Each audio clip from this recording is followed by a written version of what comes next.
Good morning, everyone. My name is Bill Edgar. I'm the president of the Central Valley Flood Protection Board. And I would like, on behalf of the board, to thank you very much for joining us today. This will constitute our regular board meeting for the month of November 2021. Again, we very much appreciate your taking the time out of your schedules to be here. We're experienced in these virtual meetings, although we're testing a new system today. But so I'm not going to go over the protocols, but our staff will be happy to help anybody who needs assistance. And if you do need assistance, get a hold of Ryan Jones, our board clerk, or Leslie Gallagher, our executive officer, a member of our staff itself, by text, email, or telephone if you need help. They'd be happy to help you or assist you in any way you want. I'd also point out that on page 2 of the agenda, there's a list of instructions in case you need that. Regarding the meeting protocol itself, we will be proceeding as we normally do. Ryan, our board clerk, will be monitoring these proceedings from a technical point of view, and and Leslie and Michael Wright and the rest of the staff will be fielding questions or addressing presenters either by text or email, and making sure that we allow people who want to address the board to do that. You can use the chat function on the platform if you would like and feel comfortable with that, or you can certainly raise your hand or, as I say, contact our staff directly. Now, following each presentation, I will ask for questions or comments from the board members. And after the board is finished, we will then unmute the public and allow the public to speak.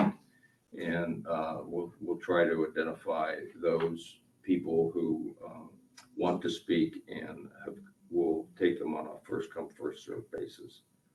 When the public testimony is complete, I'll bring it back to the board, and if the matter is an action item, we'll discuss the matter and take action. If it's not, we'll just move on to the next item. You should be aware that the meeting is being recorded, and it will be housed on our website, just as all our meetings are housed in the streaming videos in our website area. We will probably take a few breaks during the proceedings to give our reporter as well as the staff a break and to catch up. All these break points, at these break points, Ryan will put a sign on the screen that will indicate where the board is on a break and the estimated time that they will return. Members, I think we have a light agenda today, but it does include some interesting items, and I have been informed that there is no closed session. So I'm anticipating ending the meeting around probably 1 o'clock, maybe even around noon. Regarding the items themselves, under item 3, Vice President Jane Dolan, acting as the board secretary this morning, will be presenting the minutes of September 4th for your approval, consideration, and approval this morning. And next we have our consent calendar. And at this point, we've been informed early this morning that the applicants for item 5B want to withdraw their item from the agenda. You'll recall this is a rather unique concept that has been proposed, and this would have been I believe the third permit that we've issued for this project. In any event, the proponents for this project would like to withdraw the item and negotiate some of the conditions that the staff has. So item 5B will be withdrawn from the agenda. Items 5A and 5C require that we have core approval, and we do have that. Item 5D is not a core item and therefore does not require board approval. So with the exception of 5B, 5A, C, and D will constitute our consent calendar this morning, and we believe those matters are in order and ready for the board's consideration. And unless someone else either on the board or in the public wants to remove and discuss one or more of items 5A, C, or D, that those three items will constitute the consent calendar for this morning, and the consent calendar will be voted on with a single motion and a single second, and disposed of with a single vote. We also have a legislative report. I'm pleased to report that due to Darren Sewin's good work, we've been able to secure a program insurance specialist, E.D. Lohman, to review FEMA's risk rating, new risk rating 2.0, and she's going to be joining us this morning. That's a real coup. We're very pleased to have her join us this morning. There's a lot of questions we've been getting from elected officials and others in the public about this new program and some of the results that we've been seeing, particularly in lower Sutter County, where the insurance rates are escalating, I think 10 to 15 times more than they have been. So that's a big issue for I think the board at this point, and we'll be having a presentation on that under legislative items. Under item 9, Department of Water Resources, 9A will be presented by Jeremy Erich, manager of the Division of Flood Management, and he's going to talk about the results of Flood Preparedness Week, impacts of the recent storm event, and an introduction to a new program that they've entitled Utility Crossing Inspection Program, UCIP. And there's always got to be an acronym for all these programs. Then under item 9B, Mary Jimenez will be presenting the latest update to the 2022 Central Valley Flood Protection Plan. Mary's been working very hard. We've asked her to just give us a sense of what what the impacts or what the results of the outreach program have been, kind of lump them together and see what kinds of questions we're getting. And that would have, she's worked very hard to try to give us a report on that. We appreciate that. And she'll be presenting that today. Then under the category of board items, number 10, we have 4 items listed on the agenda, and item 10A, the staff is recommending the adoption of Resolution 2021-15 declaring commitment to diversity, equity, and inclusion, and paving a path forward for the Central Valley Flood Protection Board. This is an action item of the board. Item 10B is an informational report regarding permit number 19486 for Reclamation District 8 with 17 on the Bear River setback levy project. And item 10C is an informational briefing regarding, and this is an interesting item. I think we're going to try out some new provisions of the new WARDA Act, which allows us to do this. And item 10C is an informational report this morning regarding some proposed amendments to the project partnership agreements that allow 101,564,000 in excess credits to be transferred from the Thomas project to the American River project. And we've been asking for that for a long time. Finally had to get some legislation to allow us to do that. And we'll have a little report on that today. And then finally, under item 10D, Leslie will talk about this in a little bit, a proposed calendar for 2022, and she did make some changes to the one that was originally in the board packet, and I've asked the staff to email those to the board members, so you should have those, a new copy, an updated copy in your inbox. Should be at the top of your inbox. In any event, she'll be pointing those changes out and talking about that as we get to that item. And then we have our normal executive officers reports, including informational staff reports for the board's review. And we also have the normal board comments, committee updates, and calendar for everyone's edification. As I said, we do not have a closed session today. So this should be an interesting meeting. So let's proceed. Regarding item number 1 on your agenda, welcome introductions and announcements. As you're probably aware, the welcome introductions and announcements we've completed. It consists of 3 things, and we completed number 1, which is the welcome. Our number 2 is introductions and announcements, and Leslie has told me she has none at this point, at this part of the meeting. So we're on item 2, and Brian, would you, for the roll call, would you please call a roll call to determine whether we have a quorum to conduct our business under the provisions of the Water Code? Board Member Grego. Here. Board Member Johnson. I'm here. Good morning, everybody. Board Member Ramirez. Good morning. Board Member Valines. Present. Board Member Countryman. Good morning. Present. Vice President Dolan. I'm here. President Edgar. And I'm here. Thank you. We have a full board present this morning. Thank you, members. I appreciate that.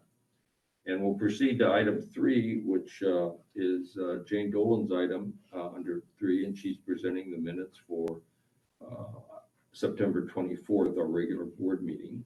So Jane, the floor is yours. Thank you. I'm going to say due to the Veterans Day holiday, these were late. But then I said, I looked that I pretty much get it to you the Monday before the board meetings. So that's when it arrived. But it arrived again with the executive officer's report yesterday. It was a fairly routine meeting. I think the minutes are in order. I'm going to see if any of you have a question or a change. I can't see all your faces and I don't hear you. No change. I'm going to move approval of the minutes of September 24th, 2021. Second. Do we have a second? Joe seconded. Okay. Been moved by Vice President Jane Dolan and seconded by member Joe Countryman, and passed that the minutes for September 24th be approved. Call the roll, please, Ryan. Board Member Grego. Yes. Board Member Johnson. Aye. Board Member Ramirez. Aye. Board Member Valines. Yes. Board Member Countryman. Yes. Vice President Dolan. Yes. President Edgar. Yes. Thank you, members. We're on number 4, review of the agenda. Leslie, do you have any comments on the agenda? Nothing other than what you've already said, Mr. President. Thank you. Okay. Thank you, Leslie. Members, we're on item 5, which is the consent calendar. As I said earlier, item 5B has been withdrawn for further negotiations on the conditions in the permit. So the consent calendar consists of 5A, 5C, and 5D. We have the letters from the Corps. Are there any, do I have a motion to approve the consent calendar? I'll go ahead and make the motion eliminating item B from the consent calendar. Thank you, Mary Jane. Do we have a second? I'll second. Second by Jane. Are there any members of the public that want to address the consent calendar items? Do we see any, Ryan? I see nothing from the public. Okay. May I have, we have a motion on the consent calendar moved by Griego, seconded by Dolan. Call the roll, please. Board Member Grego. Yes. Board Member Johnson. Aye. Board Member Ramirez. Aye. Board Member Valines. Board Member Countryman. Yes. Vice President Dolan. Yes. President Edgar. Yes, thank you. We're on item 6, public comments. And before I, ask for oral public comments, point out to the board, we do have a written comment from Pat Clark from the Pocket area related to the construction of the port project that is currently underway. And basically, Pat's comments are generally appreciative of the changes the Corps made on the second contract. She's concerned about the claim process on the first contract, and that's in the hands of the lawyers right now, and I don't assume that we will respond to any of that. But in any event, you are in receipt of Pat Clark's letter, which is a matter addressed to the board. Are there any questions on any other matters? Do you see any hands out there, Ryan? I do not. For showing the participant list. Yeah, that's good. Okay. I would like to know. Is that Okay, correct? it doesn't look like we have anybody who wants to address the board on matters not on the agenda. So I'll assume that's correct and move on to item 7. And members, we have as I said before, a legislative update, and Darren Suen has this report. He's gonna first update us on, there will be no update on the state legislation because they aren't in session.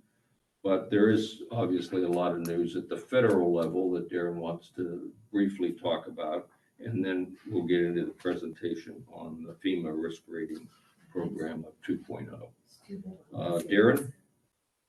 Thank you, President Edgar. Good morning, Vice President Dolan, members of the board, Darren Soon with board staff.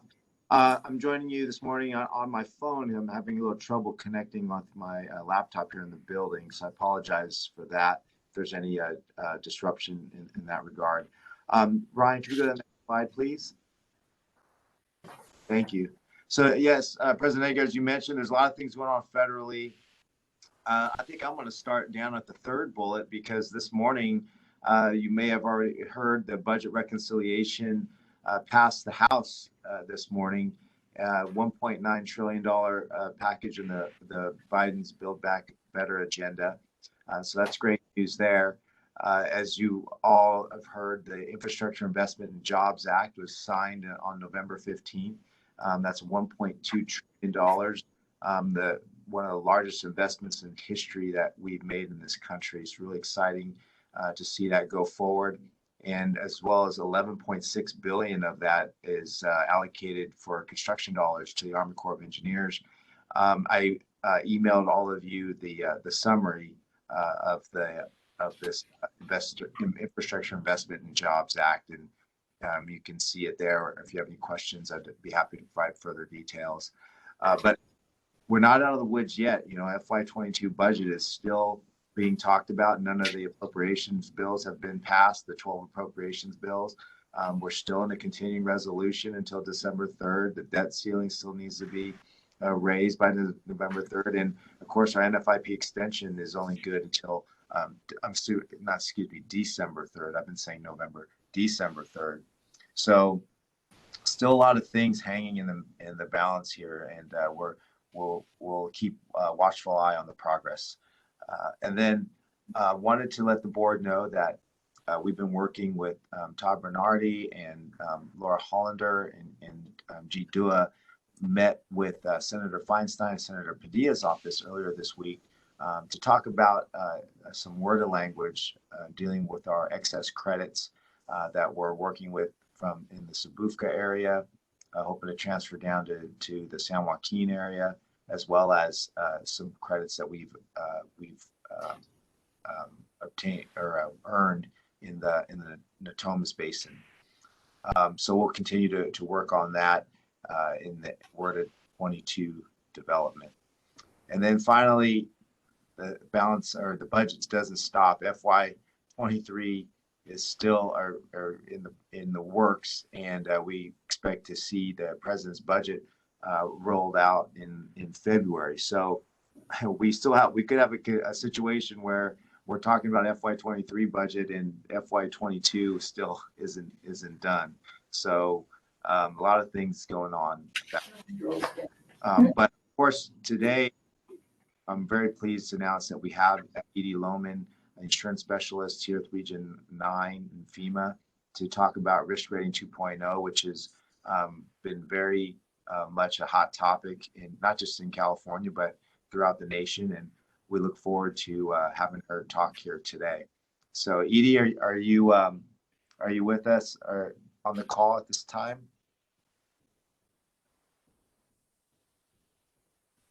Do we have Edie? I'm looking at my phone, so I'm trying to figure out.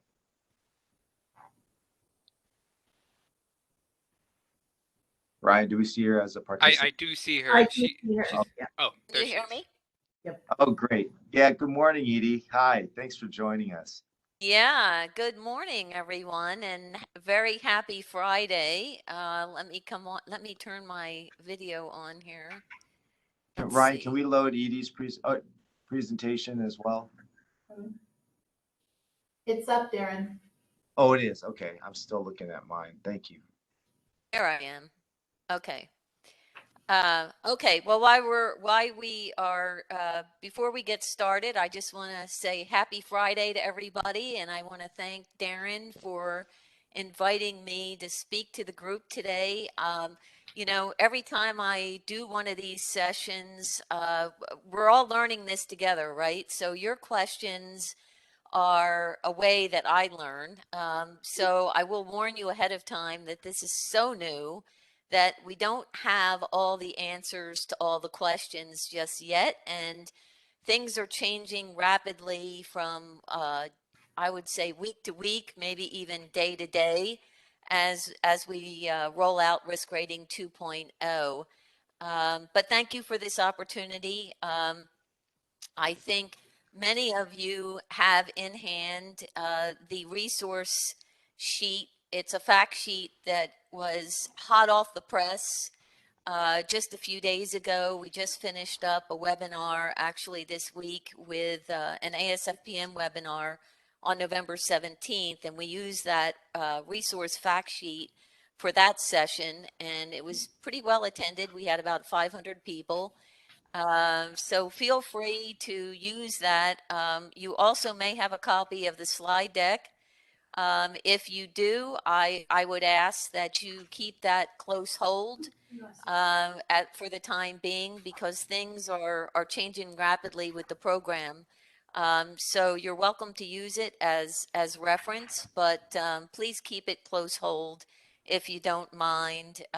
We don't have authorization from FEMA headquarters for mass distribution on the slide deck.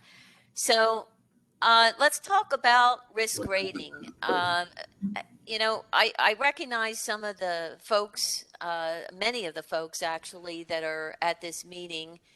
And so you all know that we've been using the same rating system in the National Flood Insurance Program since the 70s. It's complex. It's hard to follow.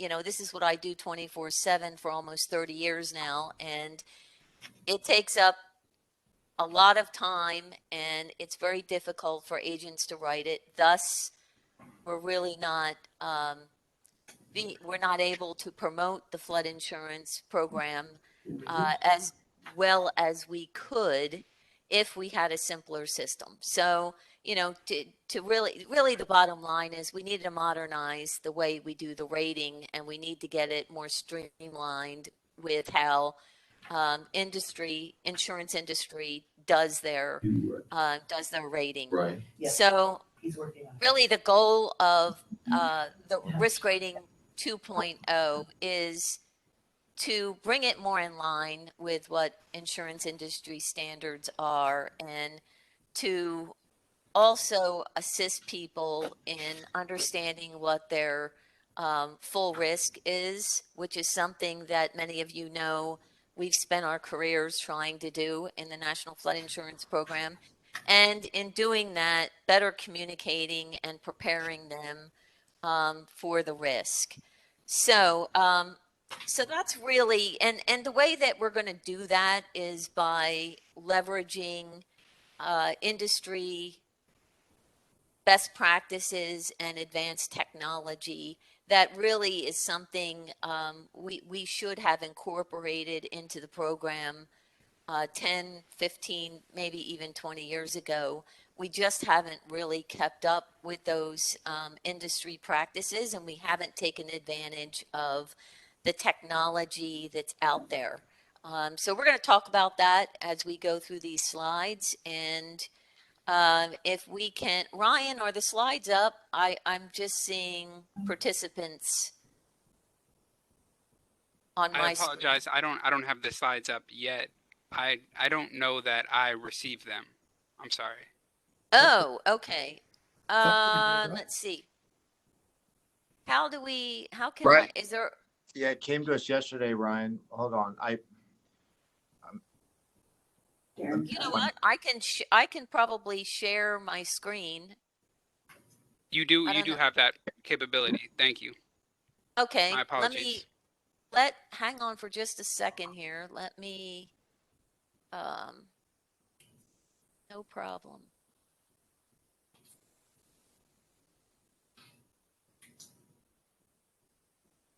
Let's see if you would think after 2 years I would be a Well, pro. Tim Ramirez, I'm trying to figure out your map. Am I the stall part of the agenda, Jane? Well, as we were waiting for the slide deck, I thought I'd I'm ask glad you that. asked. Do you want me to tell you what it is? I do. It's the report to Congress in 1913, which included the Jackson Plan, but this is the San Joaquin Riverside. It's the last page. And it's, you can see the folds probably in the creases. So are you all able to see the screen now? See the slide? No, it's just blank, Edie. We see that you're trying to put your slides up, but we don't see the slides yet. Okay, it says you're sharing Microsoft PowerPoint. Maybe there's a slight delay.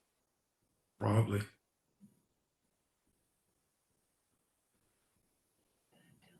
Brian, I'm trying to resend to you. Let me know if you get it as well.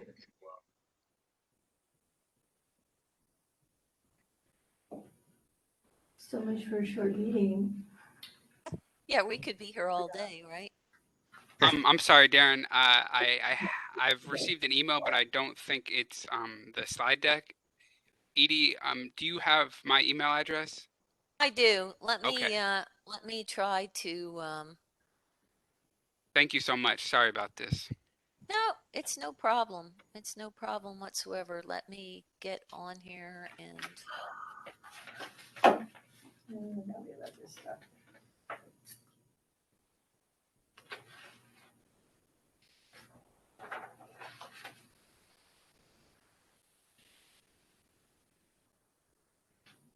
Go get my pie. Do you want to call just a 5-minute break while we work this out, Bill? Or? yeah. I think that's a good idea. And maybe if folks want to go get a cup of coffee or take a bio break, that would be. I have a question for Darren about his report. Yeah, Joe, go ahead. Now, I understand from the radio this morning that there's a budget surplus and they're trying to figure out, how they're going to utilize that budget surplus. My question is, do we have projects that are in any way limited by state funding that we could move forward if we had additional funds?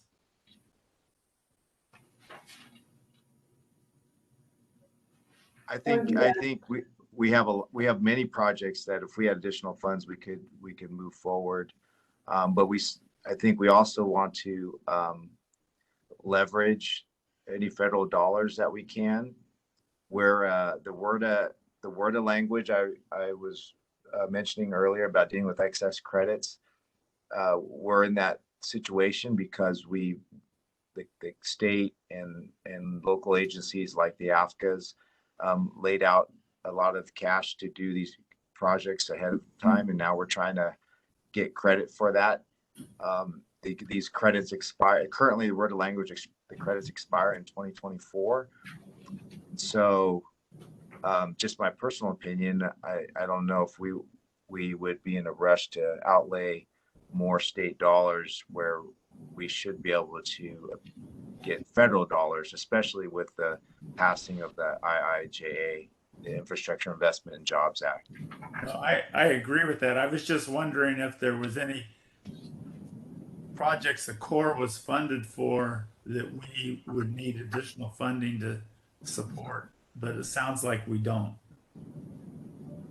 A lot of the projects were fully funded through the Bipartisan Budget Act, but we do have projects like such as West Sacramento, the first increment of the Lower San Joaquin project, and of course we want to finish Natomas that still require state and federal dollars. Well, if we have an opportunity to, if we can use the funds, we should ask for them. But if we don't, that's, it's fine. Yeah, totally agree. And it's good to know that we have a budget surplus so that we can pursue at least having the state's share of any federal state project.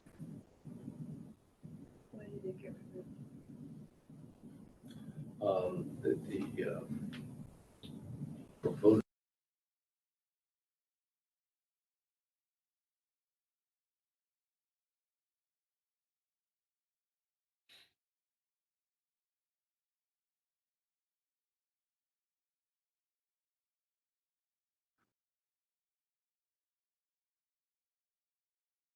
I'm not sure if people can hear me because Yes, we can hear I appreciate it. that's your 5-minute break till we get this technical problem squared away.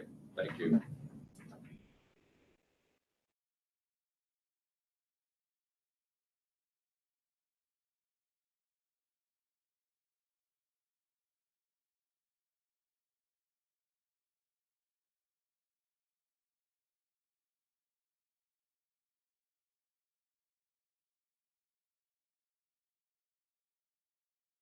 Ryan, did you get the email yet by chance?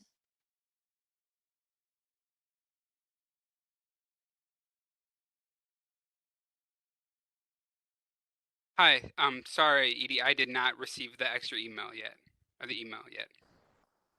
Okay. Ryan, did you check this is Jake, did you check your spam folder as well? Maybe it went to the other. Yeah, it looks like it's still sending. I don't know why the sharing isn't working. It should be, the share screen should work.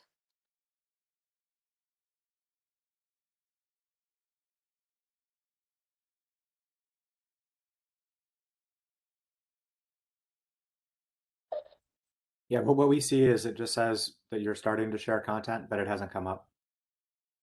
Oh, maybe it's going to just take a while to come up. It's kind of crazy. I lost my control thing too.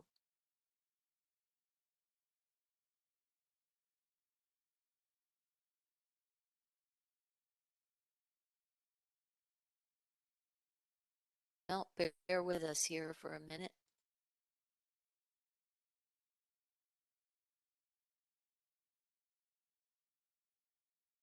Technology is great when it works.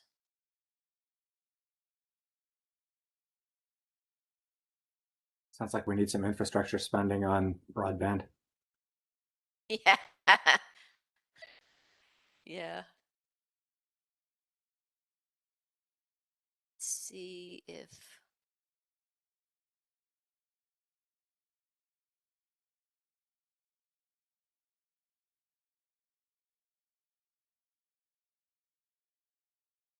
I don't know why it didn't Hi, take this Edie. long to send it. Sorry to interrupt. I apologize. I haven't received the email yet, but something I was thinking was, is there anyone else you feel comfortable sharing their screen that has the presentation? Oh, that's a good idea. Maybe Darren can, he said he received it, so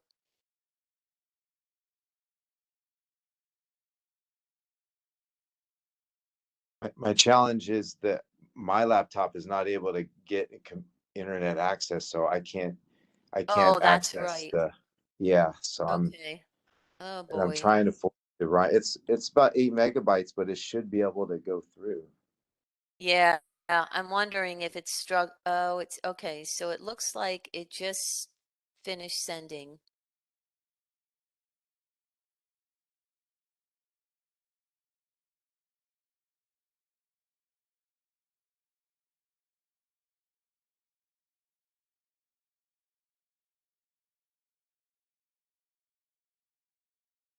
Okay, I just got my copy, Ryan. So maybe fingers crossed it came through in your email.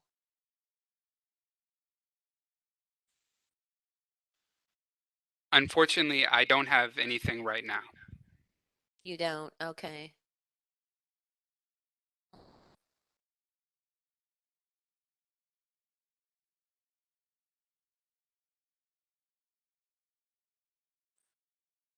Well, do you, Darren and all, do you want to resume the next agenda item and see if we can figure out, circle back to this, or do you, would it be easier to reschedule the presentation? I don't want to hold up the meeting because we are having technical difficulties. That's a good suggestion. Let's do that, Edie. Okay, reschedule or continue with the, No, just put it off until, we'll go ahead with the agenda. okay, And come back to you if we can do that. perfect. Perfect. That's great. Sorry for the, Do you The want? email just came through. Oh. Sorry for the. of course, because we were talking about it. That's why.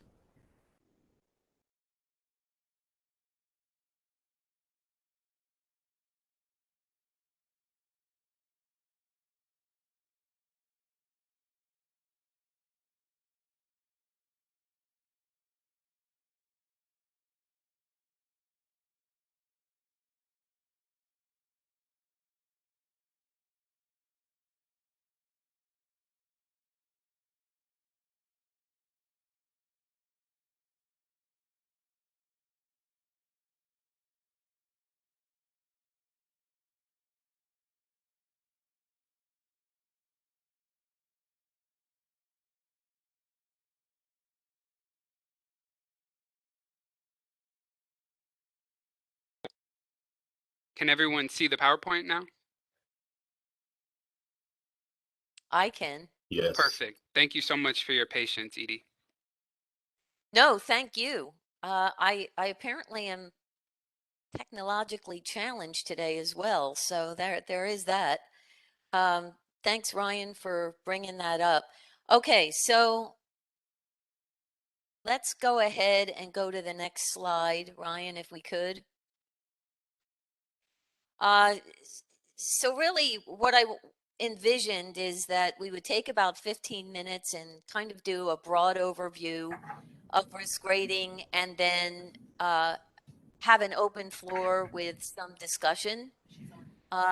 So what I'm going to talk about in the next 15 minutes or so is, when things are changing, which we know they've already changed, what's changing, what's not changing, what's going away, and some resources, and then some questions and answers. So let's go to the next slide. Okay, so as you all know, Risk Rating 2.0 officially rolled out October 1st of this year. This is what we're calling Phase 1, where all new NFIP policies are being rated under the new rating methodology. Let's go to the next slide. So Phase 2 is existing policyholders. So on April 1st, our existing NFIP policyholders will, as their policies come up for renewal on or after April 1st, they're going to be rolled over into Risk Rating 2.0.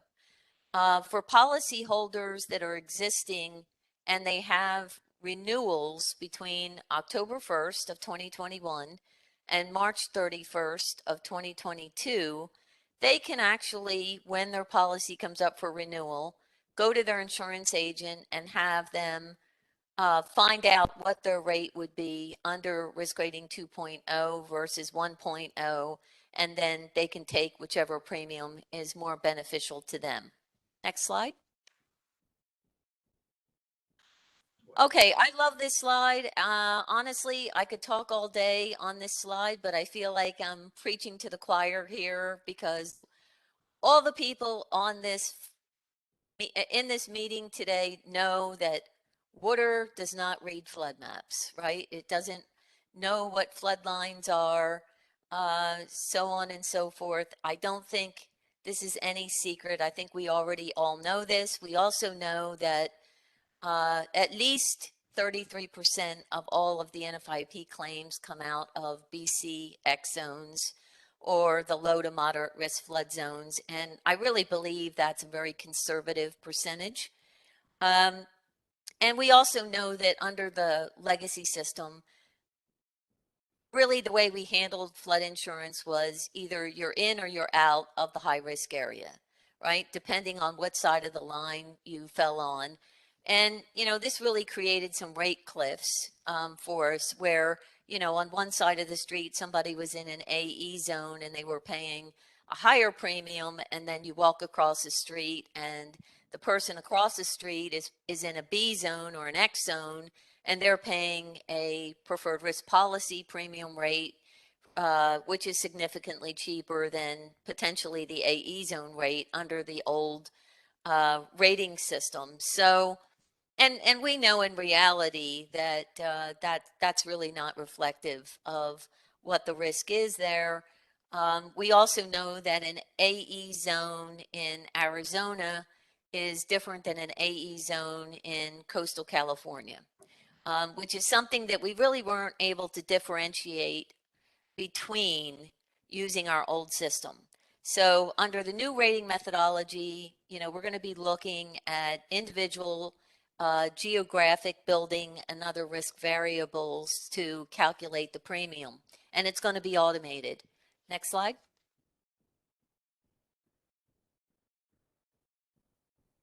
So, and I alluded to this a little bit already, where under the legacy system, we really base the rating on 4 components: the FEMA flood insurance rate map, the base flood elevation, the foundation type of the structure, and in special flood hazard areas for newer buildings or post-firm buildings, we looked at the base flood elevation, the difference between the lowest floor elevation and the base flood elevation. And then I would throw a 5th one in here and say coverage. Of course, amount of coverage that they elected also really played into what their premium was going to be. Next slide.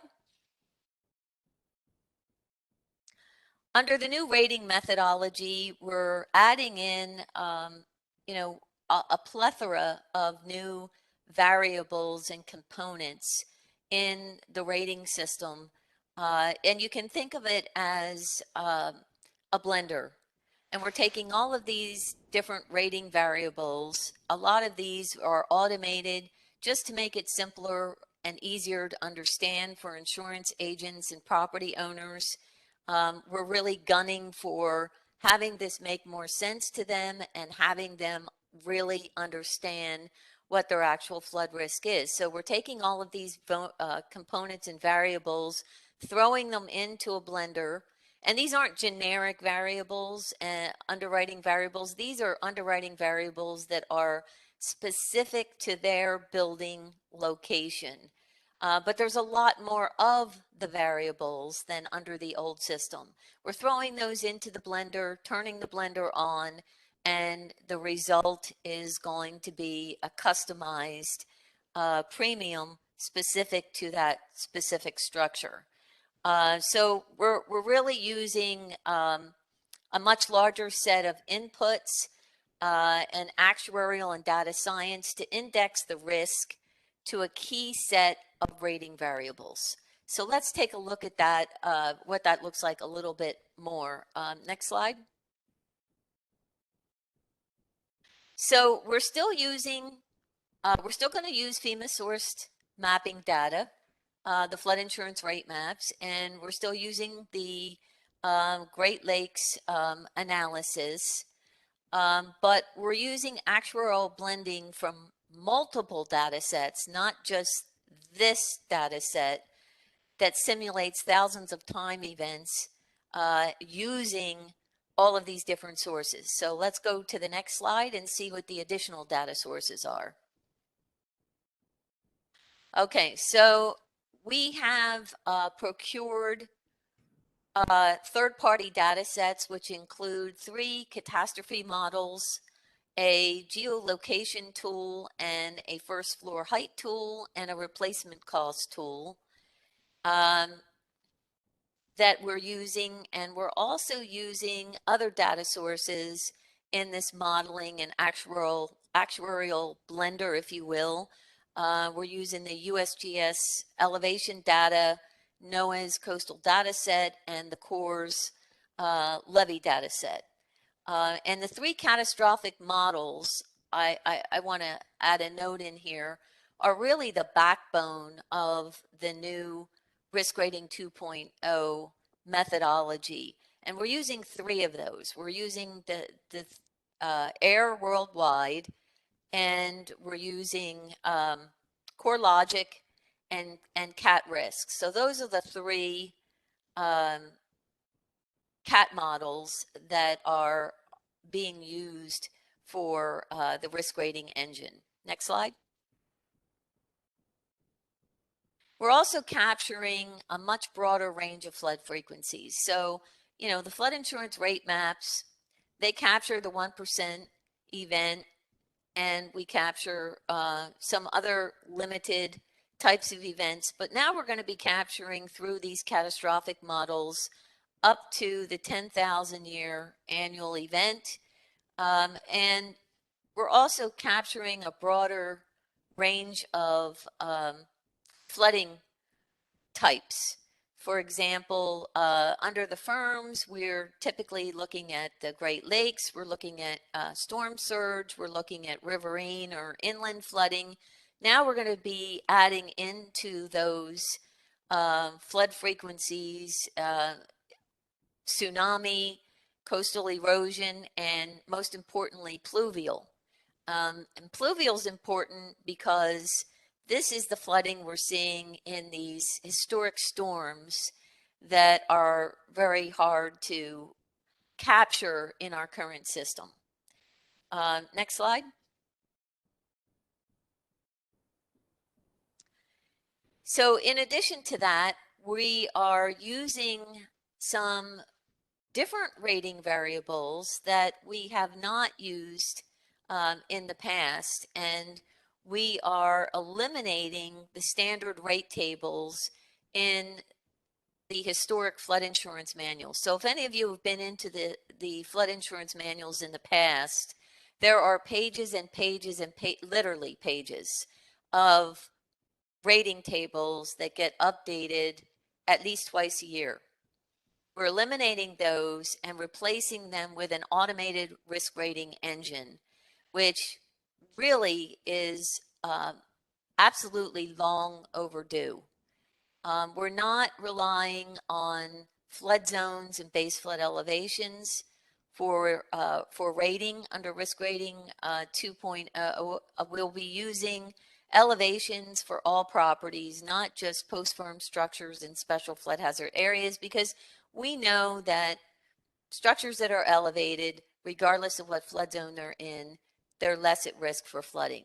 That's just what it is.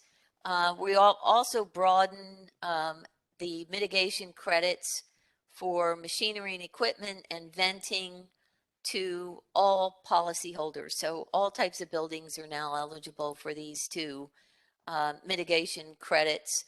And we're making the uniform CRS discounts applicable across the board, regardless of the flood zone that you're in. So in other words, if you're a class 5 community and you're eligible for, under the older methodology, a 25% discount. Under the new methodology, everybody will be eligible for the 25% discount regardless of the flood zone. So the way it is now, as you all know, is you're only eligible for that 25% discount if you are in the special flood hazard area. Outside of that, you're eligible for 5 or 10% discount.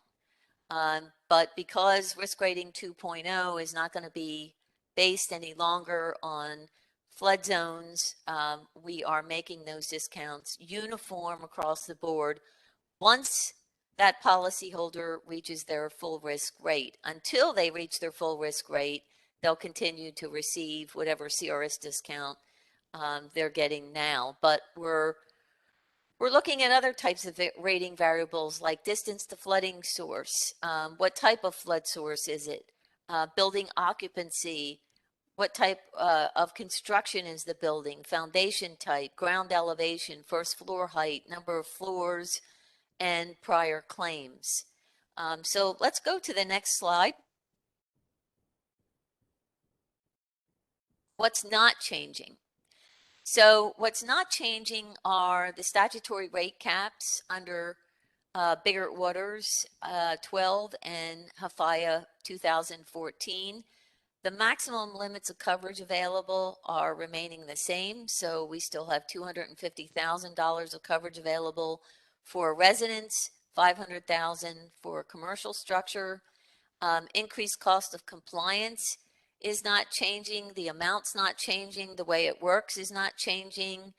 The mandatory purchase requirement is still based on the current FEMA flood insurance rate map. That's not changing. Floodplain management requirements embedded in the Code of Federal Regulations is not changing. Policy assignment is not changing. So if I buy your house, you can still transfer your policy automatically to me. That's not changing. So we have a number of things that are federally regulated in the legislation that are not changing under risk rating 2.0. Let's go to the next slide. Things that are going away. Grandfathering is being eliminated for new policies simply because grandfathering is based on grandfathering flood zones and grandfathering base flood elevations, which we're no longer using as a variable under risk rating 2.0. Preferred risk policies and the mortgage portfolio protection program and submit for rate policies are all being eliminated. Preferred risk policies are based again on flood zones, and so that's the reason why they're being eliminated. The mortgage portfolio protection program, which you don't hear about really very frequently, and that's because it's a lender program that the NFIP offers for forced place flood insurance coverage. We have less than 100 policies in our whole book of business under the mortgage portfolio protection program. So that program's being phased out, and submit for rates is being replaced by the risk rating engine because we will be able to calculate a premium for every policyholder. Let's go to the next slide. So effective October 1st, this is what we are looking at. On the left, I wanted to kind of give you a summary of so what's happening with existing policies and what's happening with new policies, because they are being treated differently.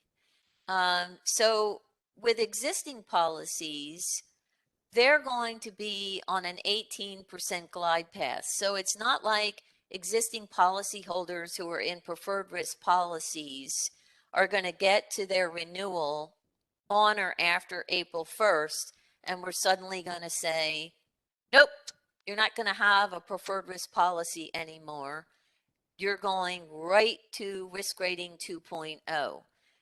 That's not the case. If they have a preferred risk policy already and April 1st rolls around, their policy comes up for renewal. We will look at what their full risk premium is and communicate that to them. And if that's cheaper than the preferred risk policy, they can take the risk rating 2.0 premium. If not, then they will be on an 18% glide path to that full risk premium. Now, the 18% glide path is honestly about what people have been seeing over the last, I would say, since Bigger Waters in 2012. So the last 8, 9, 10 years, this is what they've been looking at. Existing grandfathered policies, same thing. Newly mapped existing policies, same thing, but they're on a 15% glide path. Anybody who is not eligible for preferred risk grandfathered or newly mapped, if they don't fall into that category, 18%, they'll be on an 18% glide path to their full risk rate if their full risk rate isn't cheaper than what they could get under the new rating methodology. New policies, of course, are all going immediately to the new risk rating methodology, where you can see the comparison. So we won't be offering any more new preferred risk policies. That went away. The last day to actually get a preferred risk policy would have been August 31st. Because there's a 30-day wait period after that. So that ship has sailed for preferred risk policies. Grandfathering is not going to be offered for new policyholders. Newly mapped program will be around. It's in the federal legislation. So there will be statutory discount applied for newly mapped policyholders. And then same thing for pre-firm subsidized. So that kind of gives you a general quick pick, if you would, and summary of how this will look with existing policyholders versus new policyholders. And the reason that I put this slide out there is because I kind of wanted to sum it up on one easy table, but also to make people understand that yes, we are phasing out grandfathering and the preferred risk policies, but we are not doing that for existing policyholders immediately. They'll be phased out on a glide path. And the other thing to point out is preferred risk policies do comprise a large book of the NFIP business. Interesting to note that both grandfathered and newly mapped policies really do not comprise a lot of our book of business. Surprisingly, grandfathered policies are really only 4.4% of the NFIP's book of business, and newly mapped is only 5%. So it's really not as high as I would have thought. Let's go to the next slide if we could. So I kind of wanted to give you a snapshot of where FEMA Region 9 states fall with both total policies and the number of preferred risk policies and newly mapped policies that we have in play right now, so that you have some general idea. You'll notice that the grandfathered policies and the full risk policy slot or rows, those two rows are empty, and that is because I didn't have access to the data that I needed to have access to pull that information for our states. But I did want to share with you the information that I did have. And you can see at the bottom, the last row, it represents the coastal zone policies that we have, which would be the V zones. So it kind of gives you a little bit of a snapshot of what's what and who's in what under the NFIP. And keep in mind that we're also seeing a big shift of NFIP policies in the West Coast going to private flood companies. And FEMA does not at the present time capture those numbers. So I wish I could tell you how many are transitioning over to private flood. Can't. I'd like to have that number myself, and we are working with the National Association of Insurance Commissioners to try to better nail that down. So let's go to the next slide, if we could. And this gives you a basic overview of what we know, the data that we know right now as we're rolling this out. And these numbers could shift around a bit, but it gives you an idea of, like in California, 27% of the policyholders can expect to see a decrease. About 63% can expect to see an increase between $0 and $120 a year, which is pretty much what I would say the majority of policyholders are seeing that increase now. In the next category, we have about 6% of California policyholders that are going to see about $120 to $240 jump per year, and about 4% that are going to see over that. That we have statistics for right now, and we will be updating these statistics as we get more information and as risk rating gets further along. Right now, this is what we have to share. And I also want to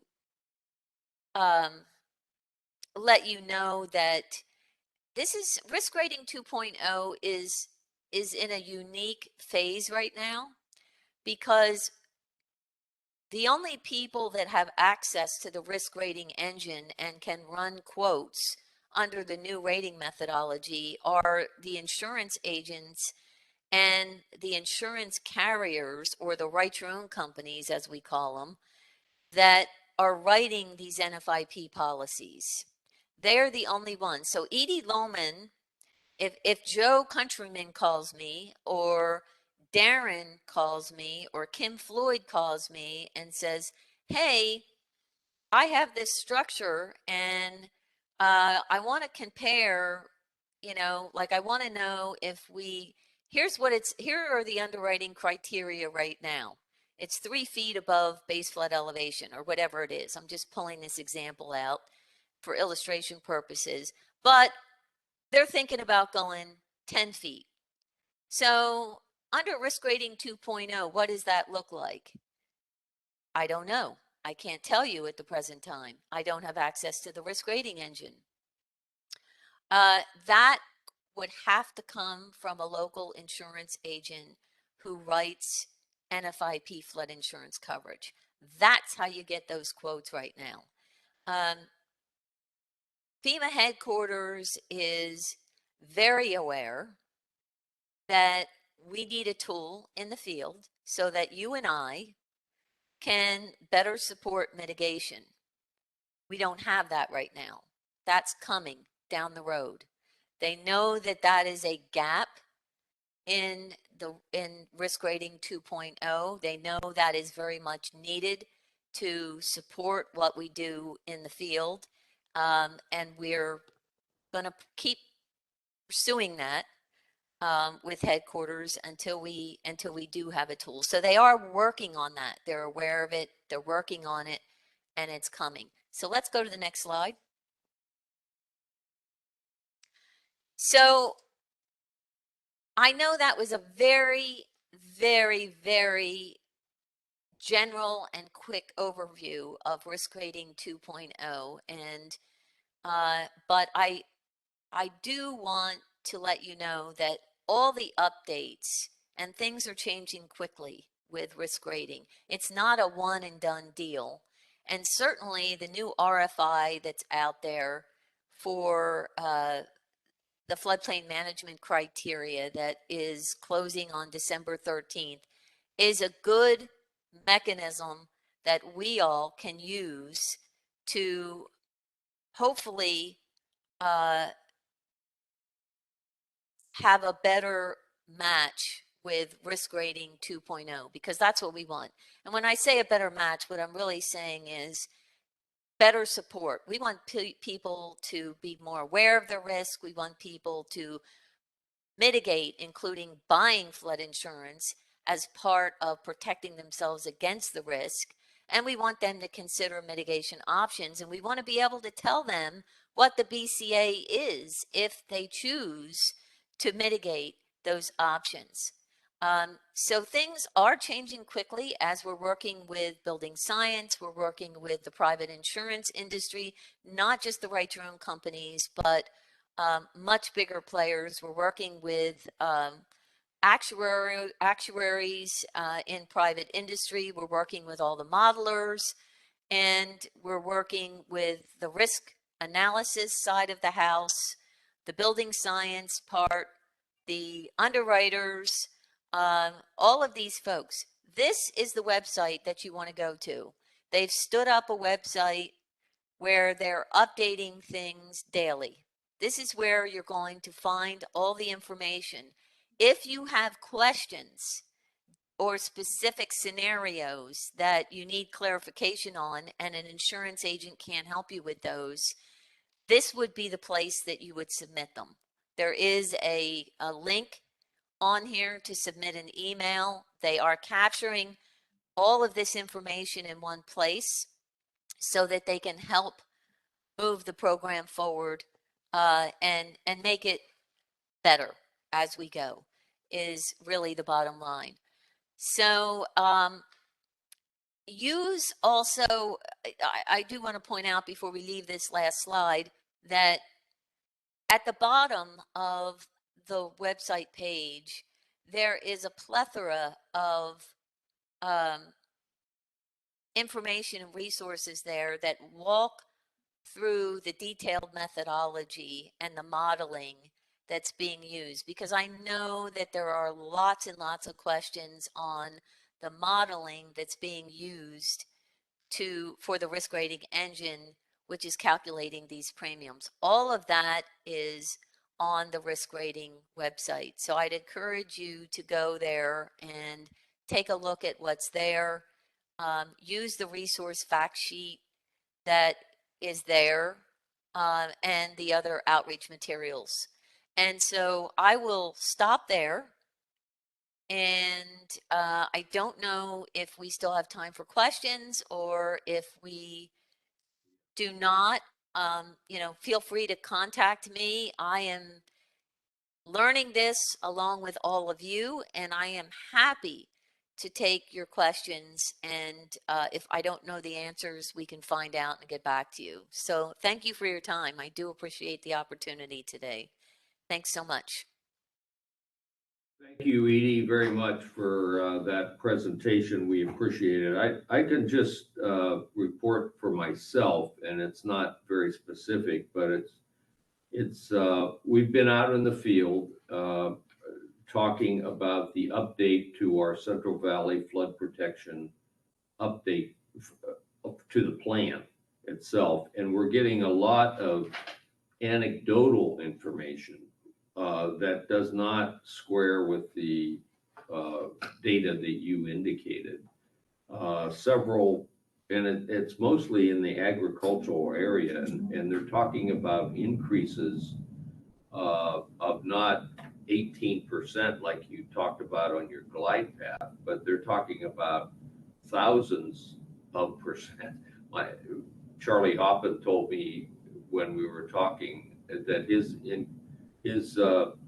increased policy is going to be 2,000% higher than what he is experiencing now, and it's in the thousands of percent that these people are going, and the option that they're looking to is not this private sector for insurance. They're just getting out of the program. These are mostly agricultural areas that we've gotten this, or that I've personally gotten this anecdotal information from, but it doesn't square with the data that you've set forth nationally or statewide at all. And I don't know what to say, whether the engine is being, not properly used by the insurance company that these people are talking to, or exactly what the problem is. But it seems to me that the feedback we're getting at these meetings we're having is, it's not about the update of the plan as much as it is about this, the 2.0 insurance rate program. Right. And yeah, I appreciate those comments. I made a note here to take that back because we do have weekly meetings with headquarters on this. I would recommend that they go to the risk rating website and submit their specific inquiry. So if you are getting those, and I have heard of a few myself, we're directing those people to that email submission on the risk rating webpage. Because the people, the underwriters and the actuaries at headquarters are they're the ones who have the capability to be able to look at those specific scenarios and provide a response. Now, are the insurance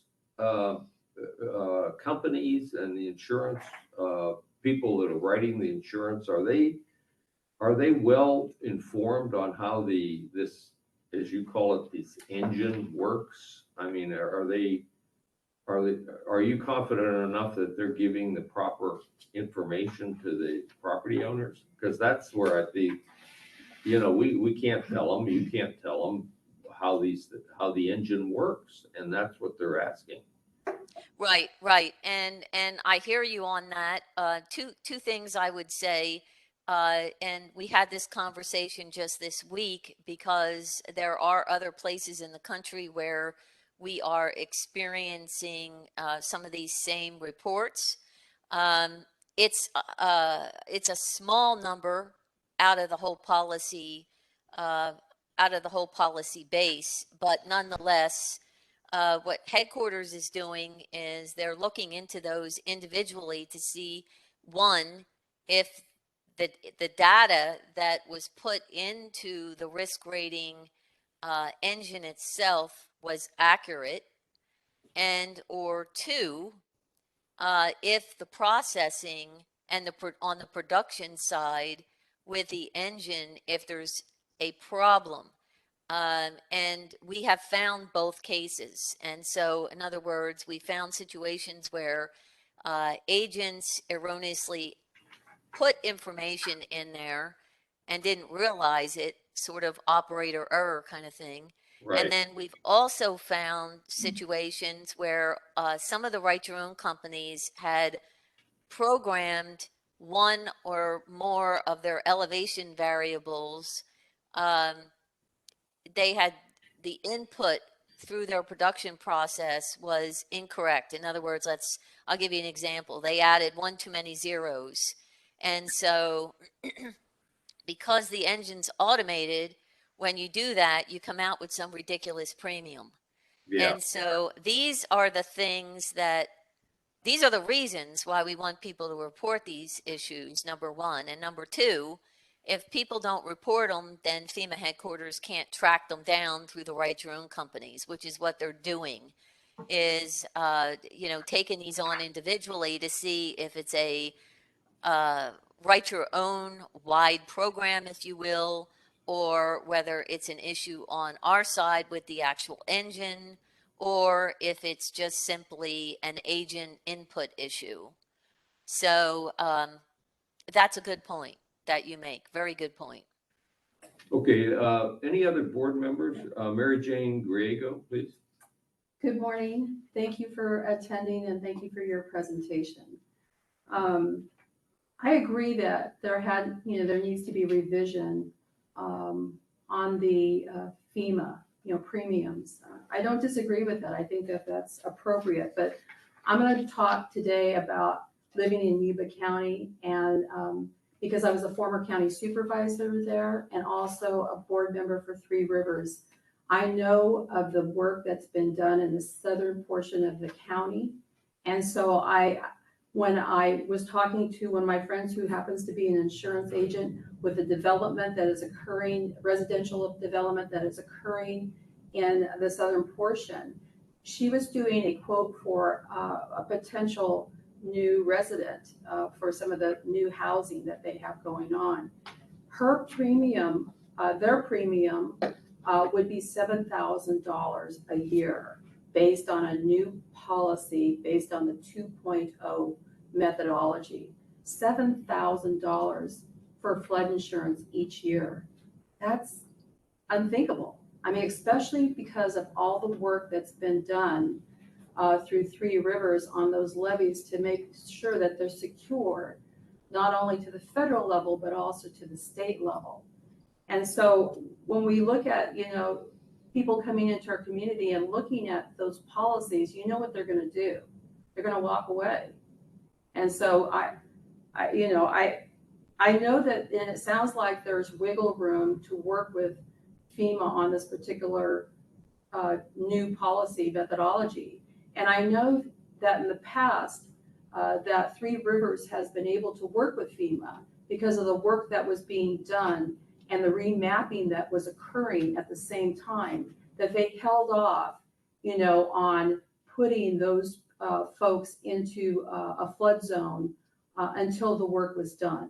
There was that flexibility, and I certainly hope that that flexibility is going to carry over with this 2.0 methodology, because, you know, where that quote was done at, we have it on our agenda today for a permit for that Bear River setback levy. So you see that there's projects that this board is going to be reviewing that we can anticipate that there's going to be work done on those levees. And how do you work with those situations when you see a community trying to, you know, better their infrastructure as it relates to flood control, and yet they have this new methodology that is really going to deter people from moving into that community. You know, for Yuba County, each house that sold contributed money into that infrastructure, you know, so that we could draw the state money in order to make those fixes. So I have to, you know, I want to be a strong proponent for those communities that are trying to better their infrastructure, but yet have this 2.0 methodology staring at them. I hope that you will take that back to your office. And as our chairman stated, I'm hearing about policies that are going up not 18%. And I'm going to give you an example of Olivehurst. Olivehurst traditionally has never seen flood water. It has some drainage issues, and the county is working through that. But one policy that we looked at in the Olivehurst area was usually between $400 and $500 a year for flood insurance. Looking at it again for the renewal, it's gone up to $1,200 in an area that's never seen flooding. And this area is a new community. The county required that the developer build it up, and of course they have the cement foundations. So why is that policy moving from a $500 policy to now $1,250 in an area that's never seen water from broken levees? And we've had 2 broken levees in Yuba County, and within an 11-year period, 86 and then again in 97, Olivehurst never saw any flood water from either one of those levees. The one thing I did see in your program is that you're working with the different agencies to gather up information, but I did not see local government as being one of those agencies that you work with. And I think that that's really important, is that you have the ability to talk to the local government. And then the last point I want to make is that I want to know what kind of, you know, outreach you're doing, because if people are aware, and I mean, we're, you know, always trying to stay aware, but the average person is just trying to get through, you know, the job and the kids and all the things that are important to them. They're not paying attention to what's going on with FEMA and how that is going to affect the public. And so I'm interested in the outreach that you're doing with the public so that they have an opportunity at least to get a policy before this is implemented on April 1st. So those are my concerns, and, please, work with the communities that are trying to better themselves. I know Yuba County is on this video because I called them and I told them that they needed to be here to listen to what's going to happen. So at least at the local level, they can at least, bring this awareness to the public. Thank you. Yes, thank you for those comments. I really have made a couple of notes here, and I'll take those back to headquarters. And I think, again, this is why we want to have these conversations often, as often as possible, to get the feedback and to make people aware of what and where they should be reporting some of these discrepancies. Headquarters is reporting that they are seeing some, but not in masses. So I think it is important for the program as well as the public, particularly if we are endorsing the purchase of flood insurance. There is an affordability component here that we need to be cognizant of, right? So getting these inquiries into FEMA headquarters where the underwriters and the actuaries can take a look at these situations, regardless of what the inquiry is. They are working closely with the Corps of Engineers. They're using the National Levy Database to capture both accredited and unaccredited levies. That's something that is new under risk rating 2.0. If it wasn't an accredited levy in the past, we just didn't acknowledge it at all for flood insurance rating purposes. It was like it wasn't there. So we have tried to capture a more broader spectrum of variables to ensure that we don't have these inequities going on. But at the same time, this is a new product and it's just rolling out, and it was effective October 1st. And so we are just barely a month and a half into the rollout of risk rating 2.0. And as we go, we will learn. But the feedback is vitally important because you all are our partners, and we do want to hear from you. This is how we really know what's going on. As far as outreach, the agent training started almost a year ago. It wasn't for public viewing. It was geared mainly for insurance agents. It's continuing. They do, I would say, upward of 5 trainings a week. Nationally, these are webinars. They don't cost any money. Also, ASFPM, I don't know if anybody had an opportunity to take advantage of 3 ASFPM webinars that were just completed, the last one on Wednesday. But they had 3 2.5-hour webinars in, let's see, I want to say July.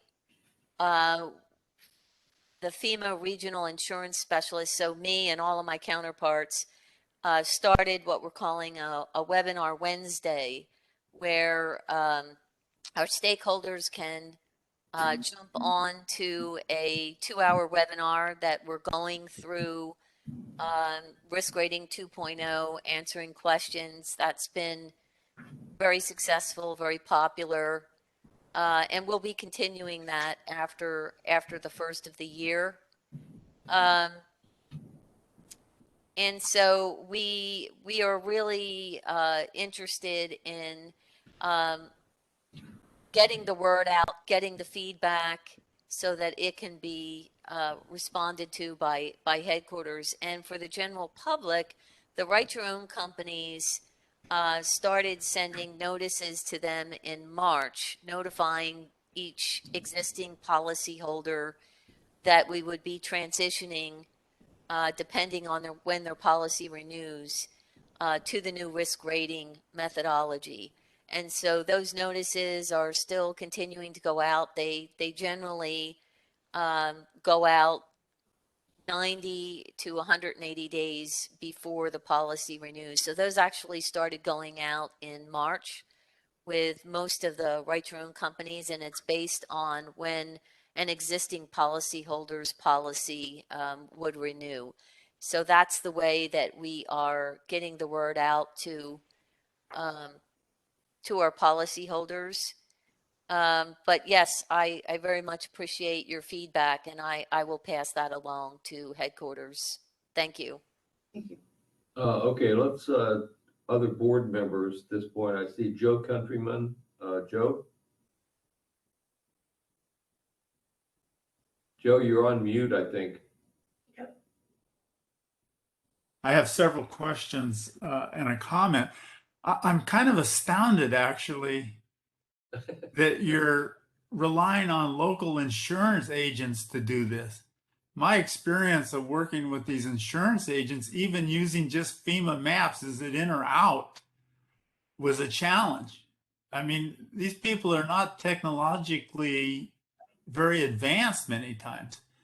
So I could easily see if they're the ones inputting this data that goes into a program that you can't even describe to us, how in the heck that's going to work very effectively.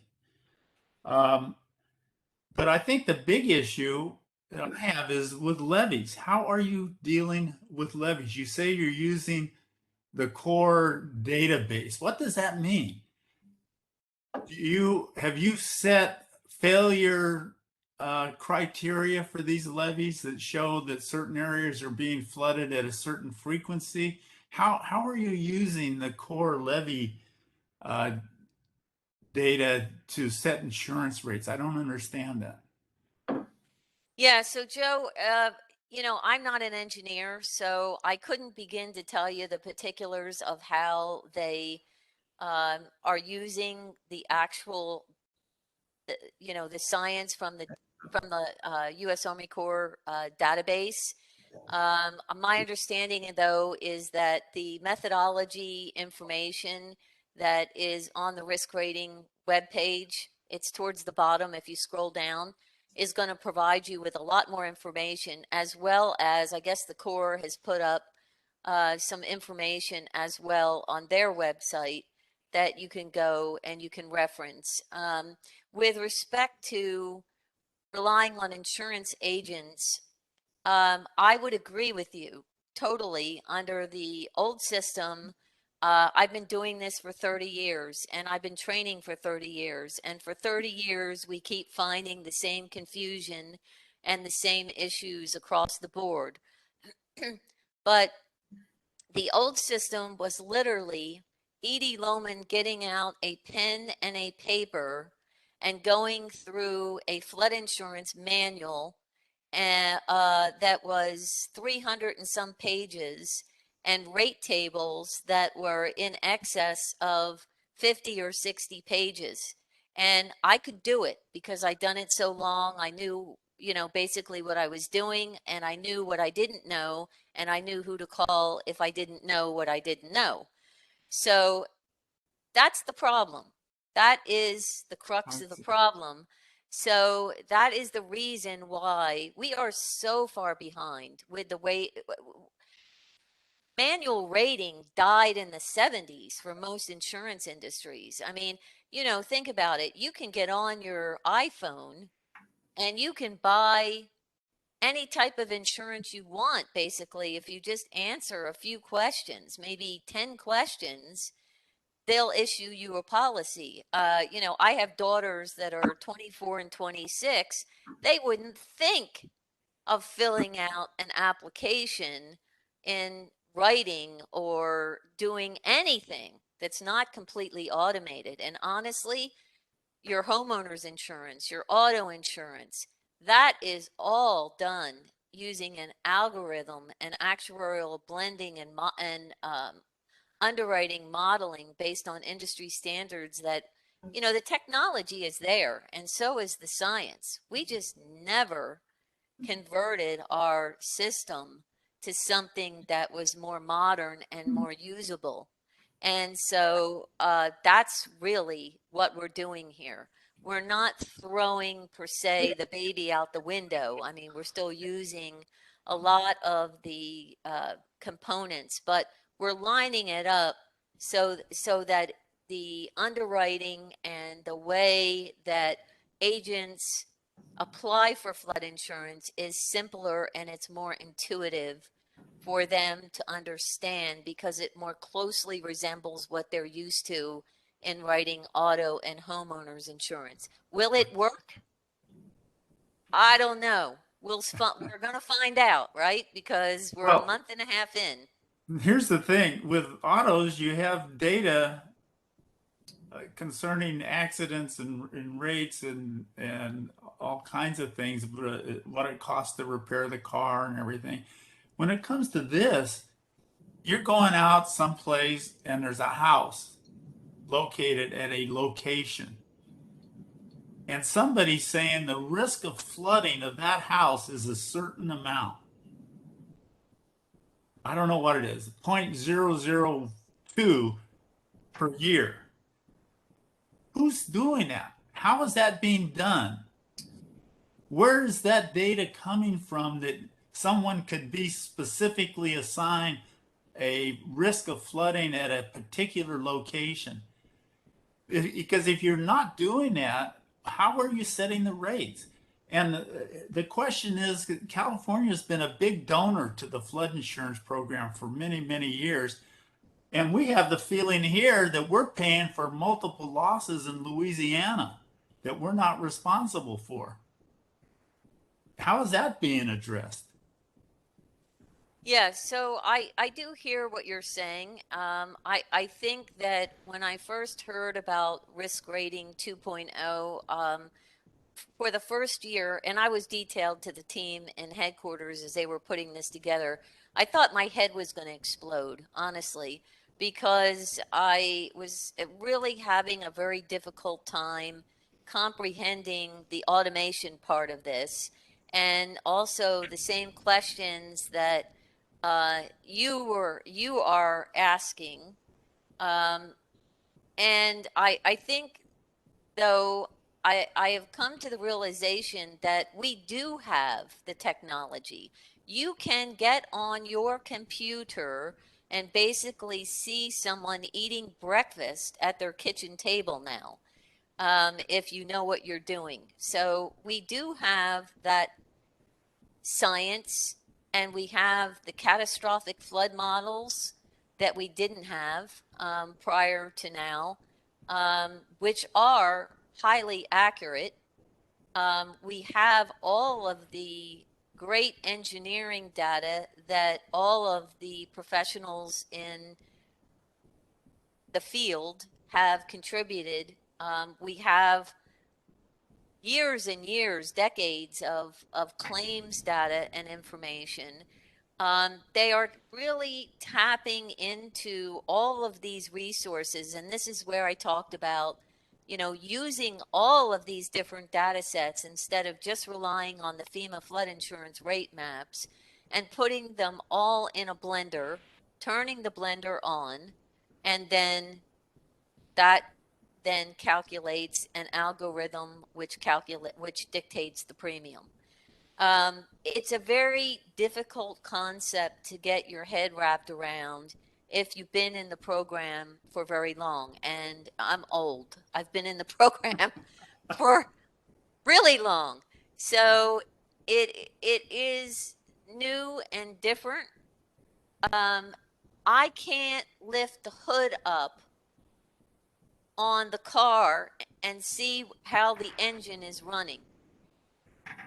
That's what I spent my career doing, is running the car in idle, popping the engine lid up, and seeing how all the parts were running and diagnosing which ones were failing and how we were going to fix it and make it a faster car and make it better. I can't do that anymore. So But I have a question. If yeah. you talk about this blender and how great the technology is, can I go in and click on the location of my house and have the answer come up, what's the flood risk at that point? You can with risk rating 2.0. Yes, you can. And at some point, I hope that soon we all have access to that so that we can go in and do that. And, you know, one thing that I would recommend that helped me a little bit, kind of sort of try to get my head wrapped around, because, you know, I'm not an engineer. I'm also not an actuary. I'm also not an underwriter. So we're blending all of these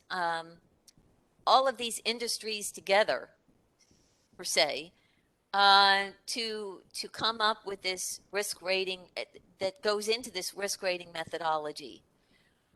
So if you go to the risk rating page at the bottom, there's a policy calculation worksheet. It's called a PCW, policy calculation worksheet.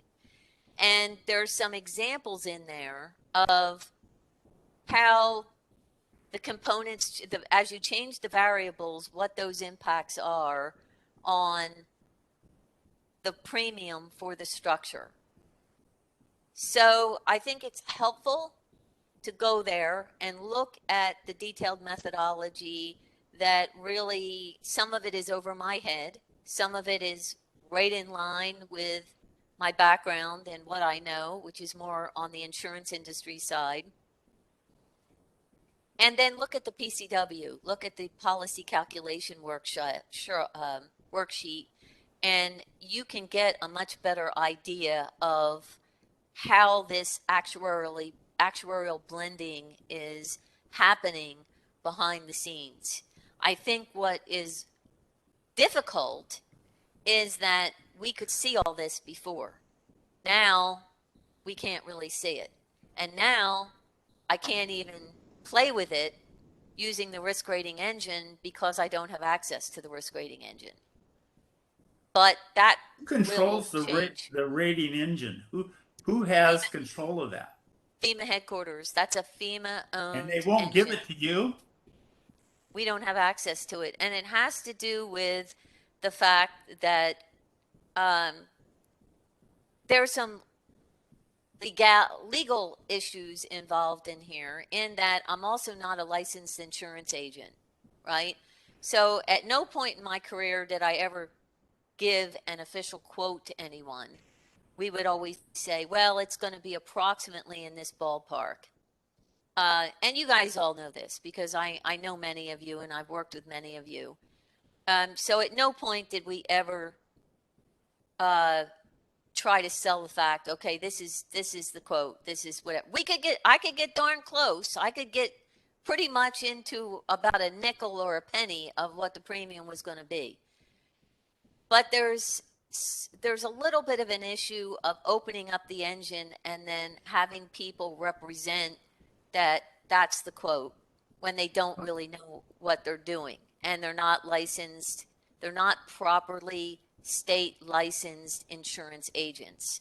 The other issue is a bigger problem. I am an engineer. You say you're not an engineer, and I've helped develop flood maps and frequency analysis, and I'm extremely skeptical that technical information is being updated properly. How can we spend $1 billion fixing the levees in along the Feather River and have the insurance rates go up? I mean, that just defies common sense. I don't believe that either the data set's not being updated or it's completely inaccurate. So I'm very skeptical about what you're saying. Well, the data sets, hopefully the data sets are being updated and they're reflective. But I think the thing that you have to remember is that unlike the binary approach under risk rating 1.0, where we were just looking at the maps, we're just looking at base flood elevations, we're just looking at flood zones. Under risk rating 2.0, just because your levy is 100%, let's say, doesn't mean that there's not a bunch of other variables that go into your premium. And let me give you an example. So I live not too far away from the Folsom Dam. And so, but my homeowner's insurance, we've never had a claim here. We've never turned in a claim. I've lived here over 20 years. But I still get charged based on other variables, like how far am I from the nearest fire hydrant? How far do I have a pool? Yes, we do have a pool. Do we have any big dogs? No, we don't have any big dogs, but we did have big dogs. All these things that could be liabilities. Do we have, are we, is the house code compliant? Does it have any kind of protections or security or upgrades? All of these things. So with risk rating 2.0, we're now adding in a whole bunch of other things. We're measuring how far are they from a potential flood source. Where are they located in relation to that flood source, both horizontally and laterally? How far is their ground on which the building sits above the level of the flood source? What about the average grade? Are they higher or lower? And what is that pluvial risk there? So it's not just all about, oh, the levee's going to break or the levee's not going to break. Now we're adding in all these other components. We're also looking at how many floors is the building? What type of construction is it? Is it frame? Is it masonry? Because we know, based on the history of claims, that we pay slightly more on frame structured buildings versus masonry. We're looking at how much coverage. Is it residential? Is it non-residential? How many floors? Because when the water comes in the building, it hits the first floor. So if it's a multi-story building, it's likely that it's going to have less square footage impacted. What's the replacement cost? Because certainly if we have a $2 million home that gets water, 1 inch of water, and we have my house next door that's not the mega mansion, and that gets 1 inch of water, we know we're generally speaking going to be paying out more in claims on that $2 million home. So that replacement cost value, that elevation of that structure, how their distance to the flooding source, their ground elevations, all of those things are now added components that we did not measure before. The only thing we measured before was what's their flood zone, and if they were post-firm in a high-risk area, how high are they elevated? Edie, we're going to have to get some, we need to move this along now. Got it. Understood. Just ask some questions here. Rick Reinhardt, please. Thank you, President Edgar. Edie, it's great to see you. It's been a long time. Glad to see you're doing well. Thank you for the very thoughtful presentation. A lot of good comments here from the board members. The suggestion I have is, as board member Griego and Countryman said, we're making billions of dollars of investment. I understand the previous risk rating system did not consider levies, and that's a big part of why we were a donor state, because the risk was being overcharacterized. Risk 2.0 is having the opposite effect than we intended. And so the request I have is consider having a workshop, a board workshop or a coordinating committee where you bring in the headquarters folks and we look at a particular basin like the Three Rivers Basin or Sabufka or Natomas, and we see how these investments in the levee systems that are reducing the risk of flooding are being accounted for in that rating system. Thank you. Thanks, Rick. I think that's a good suggestion. I'll take that back. Thank you for that. Okay, then We'll do it. Justin is the next one. Justin Fredrickson. Good morning, Justin. Good morning.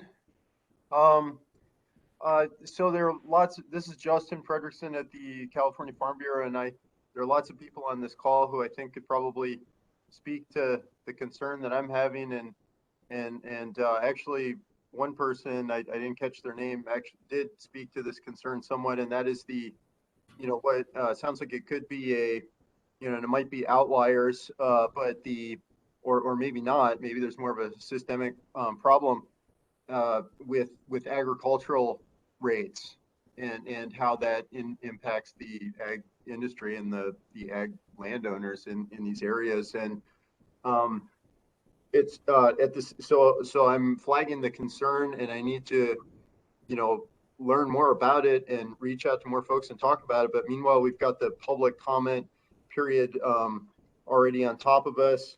It sounds like this is, frankly, it sounds like a bit of a done deal. There's this algorithm that no one can look under the hood of or really understand what's in it. It's a blender, as you call it, but it spits out a number, and then that number is what you have to pay. And it sounds like it's going to be, there could be real affordability issues for these agricultural policyholders. And I feel I don't feel like, and I don't want to shoot the messenger, and that I found the presentation really helpful, and I appreciate that you said you can take calls from folks to try and work through this. But how much are we trying to fix a problem or fix something that is already broken as we're being told about it?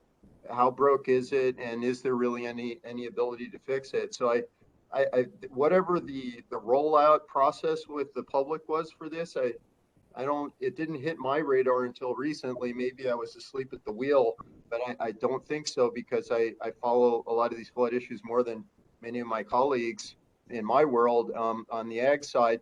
And I just want to say there are real concerns. These have been concerns since before this came along, and now this is a new paradigm shift, and it sounds like it could be a dramatic paradigm shift and potentially a bad one. So I don't know how bad the problem is, or whether it's even fixable right now, but I'm definitely flagging the issue. Thank you. Thank you for those comments. Thank you, Justin. I guess I was the one that raised the issue on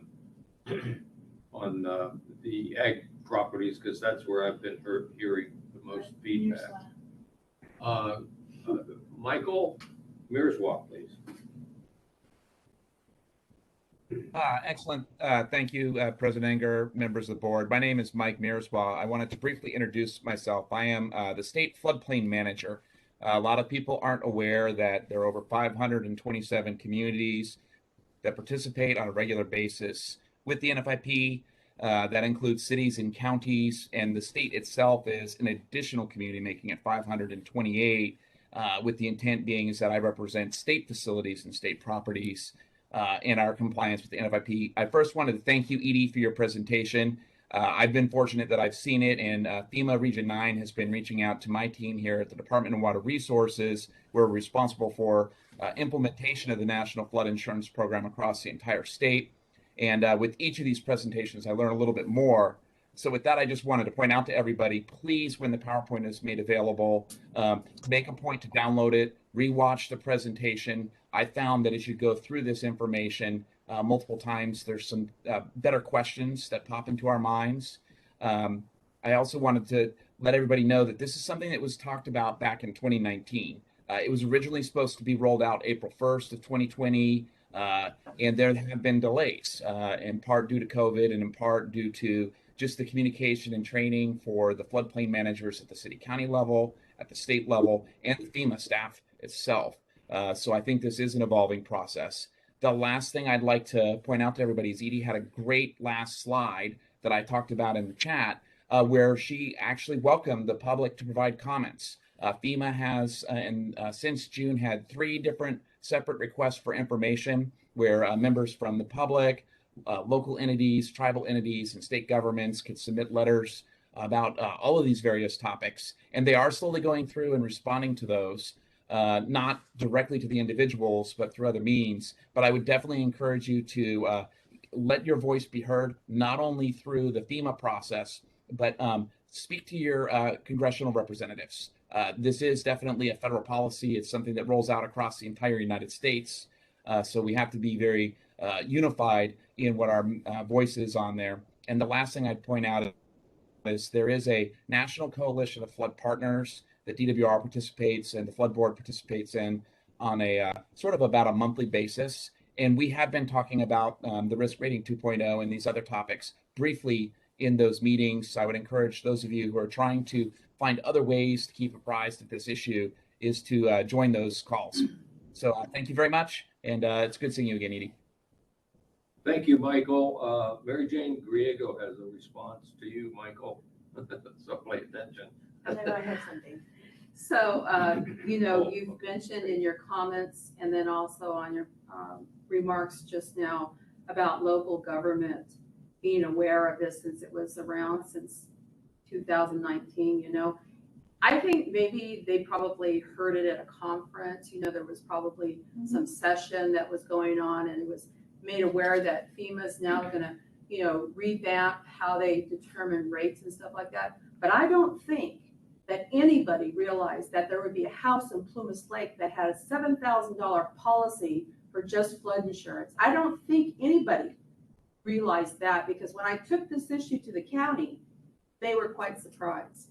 So I think that there was an acknowledgement that this was changing, but I don't think that they understood the impacts that it would have on our regular residents and our new residents that are coming to Yuba County.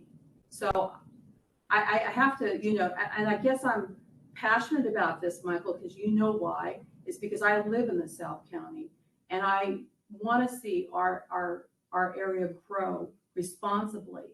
But when you see these kind of premiums come out, that's a dead end for most people who are looking to purchase homes. So I'll acknowledge that there are probably local governments that probably are aware of it, but those impacts, I don't think anybody was aware of it. Jane Dolan, please.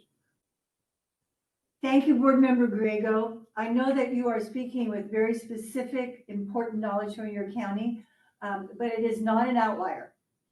I would say that except for perhaps highly intensely urban counties with extensive staff, this is something that's pretty new. And it just seems to me like a Zillow for flood insurance. I can put my Zillow in my house and think I could sell it and move to Hawaii and retire, which is just BS. So maybe that's what happened with this. But there's been some very interesting things put in the chat.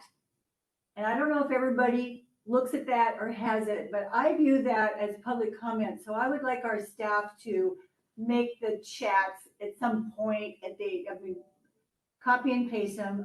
Move stuff like I can't hear. But make those available because there's been some very, very good information placed in those. And since we've already been at an hour and a half, I don't really want to read them out to you. If I may, Jane, I just want to respond while I'm up here briefly to your comments. I absolutely agree with you that the urban counties are definitely at basically an advantage in interacting and dealing with this issue. And that is one of the things that the department, when responding to those letters, has been bringing up to FEMA, is that there needs to basically be additional financial resources provided to counties so that they can better engage and address these issues. So I just wanted to wholeheartedly thank you for your comments on that point and also put it on the record that the state recognizes that and has been a champion of that. I think there's more that we can do to elevate that and make that a reality over time. But your comments are very welcoming to hear, and I completely agree with you on that point. Well, great minds think alike, Michael. And we all live in areas that people in the rural areas that have really been harmed by floods. So, clearly the agricultural area should, their risks should truly be understood and not just put into a computer calculation. Let me ask a question. Edie, you indicated that this slide deck was, although it's obviously public information at this point, it's out there. It should be kept close. We shouldn't just give it to anybody. Did you make that comment? Yes, I did actually. The material, the risk rating program is new. The material is still changing. And if we have seasoned professionals on this call who are confused about risk rating 2.0, the last thing we want to do is confuse people further by using the slide deck on their own or out in the public or what have you, and the information is changed. Okay. So I would very much I appreciate comply it. with that request, but you should understand that just it's public information at this point. But Yeah, yeah, we do want to share it with the professionals. I think yes. there are two takeaways from my understanding of this little discussion here. One is the principle of relying on the insurance agents to give quotes and not have anybody else have the information to be able to is flawed. We should not be doing that. My experience, as well as Joe mentioned this earlier, it is just that they don't have the background to know about this information. It's especially when you get into the area of the risk of levies failing and fragility rates and all that kind of stuff. They have no idea, and it's a mistake to do that. The second thing is that with regard to land use and updating models with related to land use, it's absolutely imperative that you talk to the local planning departments, floodplain managers, engineering departments, because those are the folks that know where the improvements have been done and what the significance of that is related to floods. And it's at the state, with all due respect, and the federal government are years behind updating that information. And so you're working with flawed data if you're not using it from the local areas. And those are the two takeaways I have from this report, because those are the results of you getting bad information, or bad information is being put out there. Basically, those reasons. And this is having worked in the FEMA program for a long time. These models, depending upon what you place in them and so on. I think Rick Reinhardt had an excellent example. Let's take a basin, whether it's the Sutter Basin or whether it's the Natomas Basin or whatever basin you want, and let's really look at some specific modeling and how this engine's going to work with regard to regular flood insurance rates, because they're not going down, they're going way up, and it's a lot more than the glide path of 18%. I'll tell you that. So in any event, that I think is a good suggestion. We'll do it. Anyway. Yes, and I've written that down, and I appreciate those comments. And I do want to let everyone know that ASFPM on their website, whether you're an ASFPM member or not, they have recorded all the sessions that we've done there, which has gone into great depth, and it does answer quite a few more of the questions that you all have. So if you do have an opportunity to go on their website and listen to the recorded session, I think it provides more insight into the engineering and levy part of your questions. The data sets are only as good, I agree, as the updates, right? So we are relying on the locals when they do have improvements, that those are, recorded via map revision, letter of map change somehow, and that is how we are going to be able to capture those things in these data sets that we're using for the risk rating engine. So as long as those are being updated in a timely manner, they should be reflecting current conditions. Well, I don't know. My experience on low Mars and clow Mars are not that great either, but or I mean, the updates of them, but anyway. Yeah. Okay, Edie, thank you for that presentation. I'm gonna kind of call a stoppage to this because we're way off time for our agenda, but I want to express my appreciation to your coming out, making this presentation today. It's been very helpful, and your direct response has been very helpful to all the powers that be, so to speak, and all the information and material you have was very helpful. I appreciate it. Thank you. Thanks for having me. I always enjoy talking to this group. Always great questions. So let's stay in touch and work through it. Thank you. Thank you very much. Thank you. Okay, Bye now. we'll call a 15-minute recess, please.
Give Ryan a few minutes to start the video.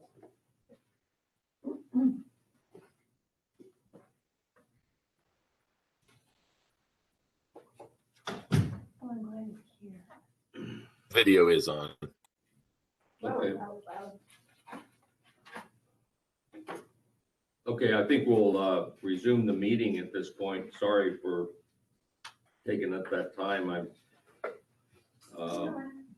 We'll follow up and try to have a workshop or another session on that subject matter. We're on item 9, members, Department of Water Resources items under 9A. The general items from the Department of Water Resources are going to be presented by Jeremy Erich, who is the Division Manager of Flood Management for DWR. And he's going to review some of the activities like the results of the Flood Preparedness Week, the recent storm event, and introductory presentation of, I think, a relatively new program, the Utility Crossing Inspection Program.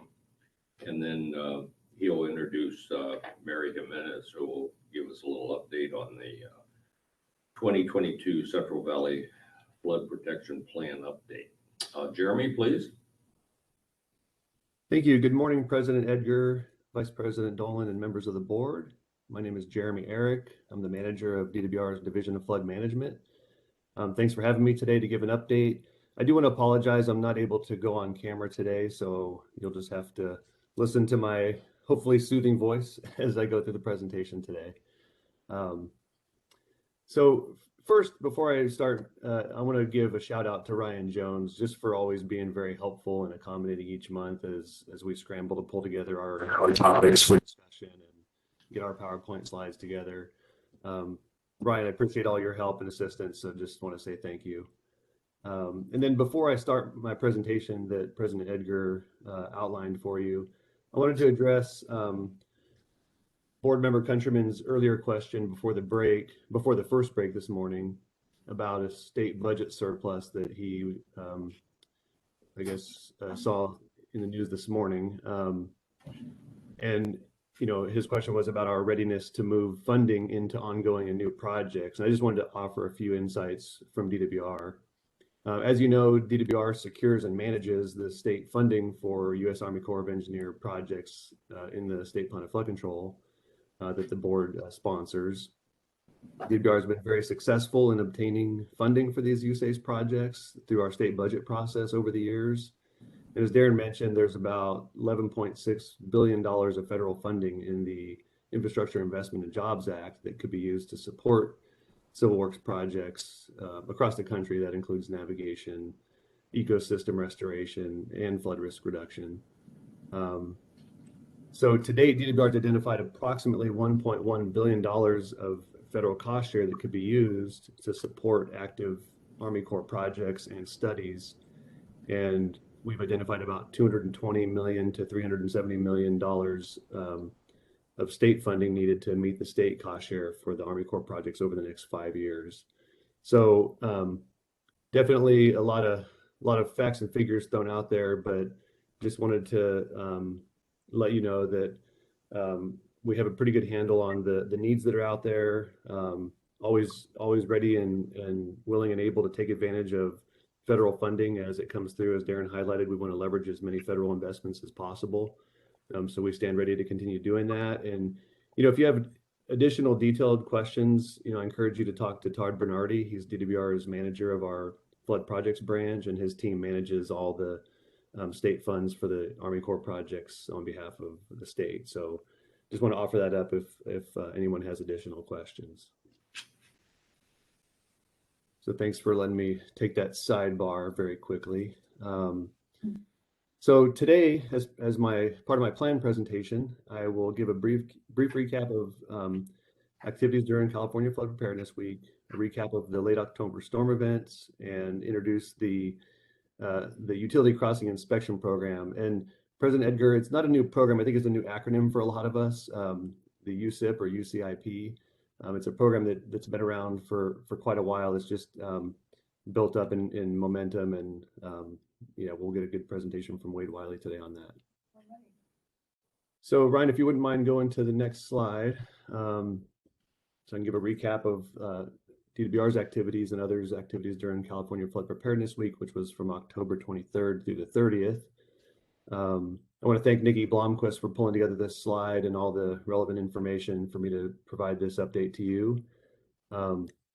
This was the 10th annual Flood Preparedness Week, and just as a reminder, Flood Preparedness Week really provides a set time each year for local agencies and organizations to inform their residents about flood risk and about the importance of flood preparedness. And federal, state, and local entities all get together to provide information about types of flooding that impact communities, engaging young children as well as adults through social media campaigns and other outreach techniques. Why is it important? Well, as we all know, and as the state flood future report kind of dictated or told us, 1 in 5 Californians are at risk of flooding. Every county in the state has had a federally declared flood disaster sometime in the past 20 years. So I think that says a lot.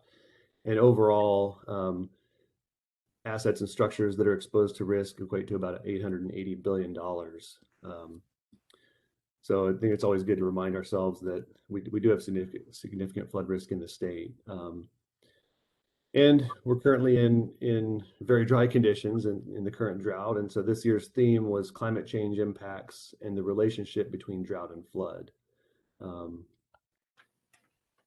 There were over 40 government agencies, water districts, reclamation districts, NGOs that participated in activities this year. There were over 75 activities held that ranged from social media, which was one of the most popular activities due to COVID-19, and I think also due to convenience and able to reach a broader audience. There were tabletop exercises and flood fight training. Many websites were updated and shared out with California residents. Counties passed resolutions. There were educational opportunities and other activities. So overall, as it has been over the last 9-10 years, it was a successful week, I think, for the state and local entities as a whole. And there's a link here if anyone wants more information on California Flood Preparedness Week and some of the activities. There's a link in the shown up on the slide here in the bottom left. Okay, next slide, please. So a little consistent with the theme of Flood Preparedness Week, bridging the gap between wet and dry, I wanted to give a recap of the October 2021 storm event that happened throughout the day, mostly on October, whatever the Sunday was. I want to say it was October 25th. So in the middle of Flood Preparedness Week, we experienced an atmospheric river storm event on par with some of the wettest Octobers on record. In fact, that late October atmospheric river resulted in the 3rd wettest October statewide, trailing only 2016 and 1962. It was measured as the 5th largest atmospheric river to make landfall in California in the last 20 years, based on the integrated vapor transport that was measured. And as many of us probably heard on the news, it was the wettest single day in Sacramento history. But at the same time, the Los Angeles area saw very little rainfall. So how much rain did we get and how did the system respond? We'll go to the next slide, please, Ryan. So here's a couple graphics that may look familiar to some. On the left is a graphic showing the past 7-day observed precipitation from October 25th. So basically this graphic shows the distribution of how much rain fell across the state during the 7-day period prior to and including October 25th, where we saw that large event. As you can see here, most of the rain fell in Northern California, with approximately 7 to 8 inches falling around Sacramento and up to about 16 inches or so falling in the Sierras. So the more yellow, orange, red, pink it gets, is the more rain is kind of what the legend shows us at the top. On the right side of your screen is a screenshot of the front page of the California Nevada River Forecast Center page, which shows the orange dots there you see, I'll highlight, shows 8 locations going from being in an extreme drought, dry, kind of normal conditions to going to monitor stage with the extreme event that we saw. Overall, the event created some level of response by the flood system, being that these 8 gauges went to monitor stage.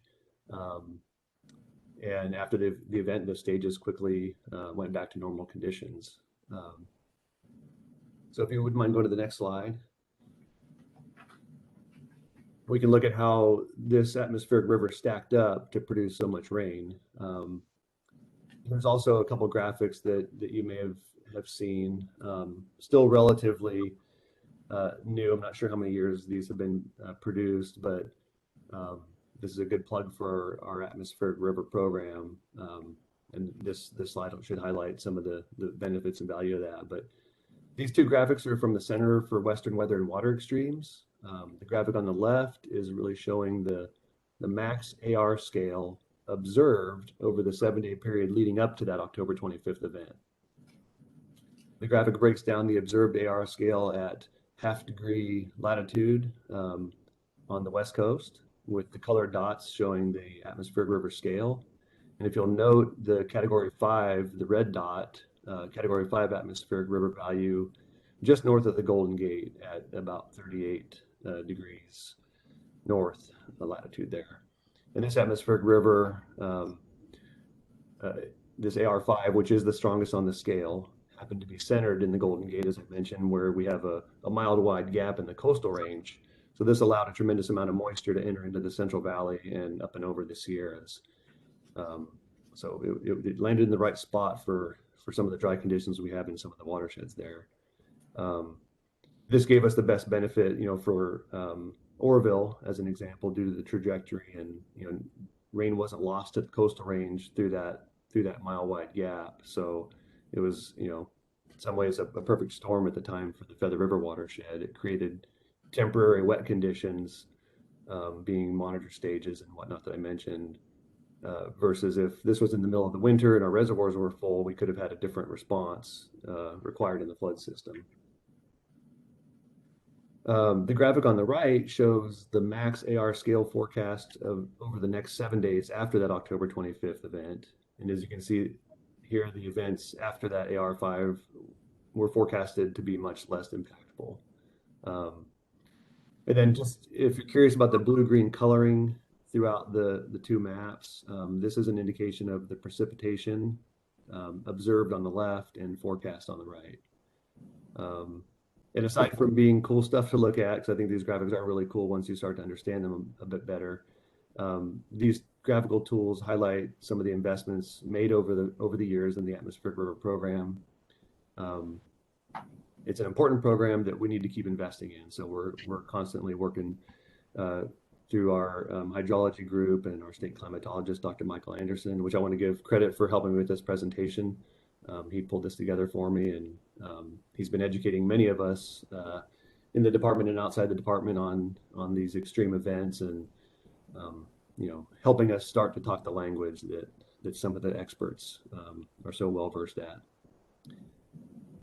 Next slide, please.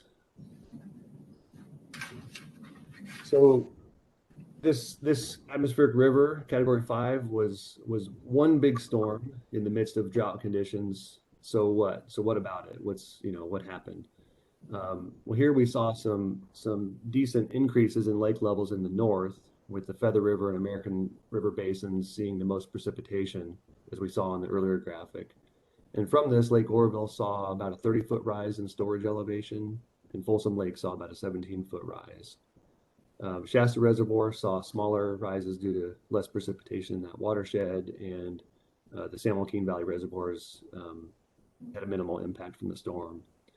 But what's really important to note, and you'll see this in the next slide, is that all major Central Valley flood control reservoirs, including the Russian River watershed, have ample flood control space heading into the winter months. So if you go to the next slide, Ryan. So here you can see, this is probably a pretty familiar graphic to many, the top of conservation conditions for the Central Valley and for the Russian River flood control reservoirs as of November 9th. So there's definitely plenty of space to absorb any significant weather events that come our way, as indicated by looking at the space between the blue bar and the red line being the top of conservation. If you go to the next slide. So this graphic puts in perspective for Lake Oroville, puts in perspective the 30-foot rise I mentioned in storage elevation that we saw. It only brought Oroville up to less than about a third of its capacity, or 56% of average capacity. But this also compares, you can see the blue line in the lower kind of left portion of the graphic, short blue line, it kind of goes across and up, then back over, showing about a little over 1 million acre feet in the reservoir.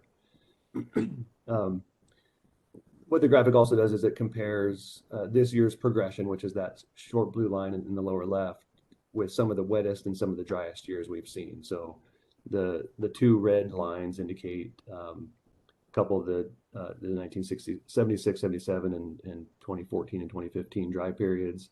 And then the two green lines indicate two of the wetter periods we've seen. So it's always interesting to track this throughout the water year and see how the lake levels hopefully rise just to the right level, not too much, for the various reservoirs throughout the system. And then the next slide, I won't talk through it, but it's the same thing for Folsom Lake. So you can see a decent jump there with the 17 feet, still, well below where we want to be, based on average conditions, but also compares it to some of the wet and some of the dry.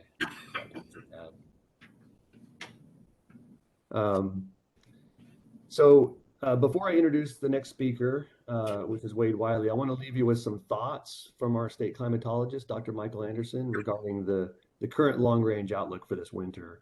I asked Mike to give me a few insights just based on some of the long-range models and some of the conversations he's been in. And Mike anticipates that we will have these windows of periodic storms. And while we don't know how they'll affect the system, for now we know that the flood system is in good shape to handle some large events.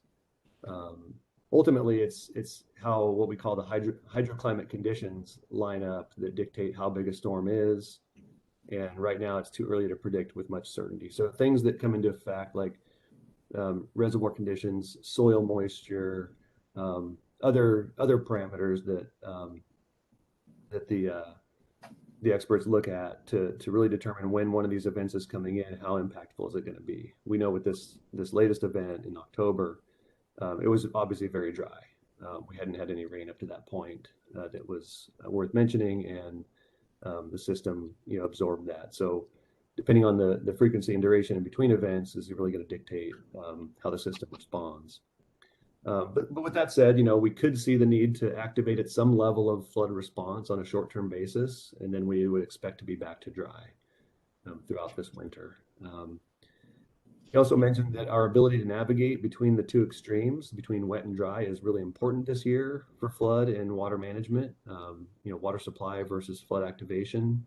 We need to be on our toes and pay close attention, and water managers certainly have their work cut out for them this year to try to conserve water as much as possible and take advantage of any rain that comes in. So the take-home message from Dr. Anderson, overall, long-range models suggest that we won't have enough storms to have an average year. We're not getting out of the drought quite yet, and we may end up below average. But more to come on that, obviously, as we get through the winter.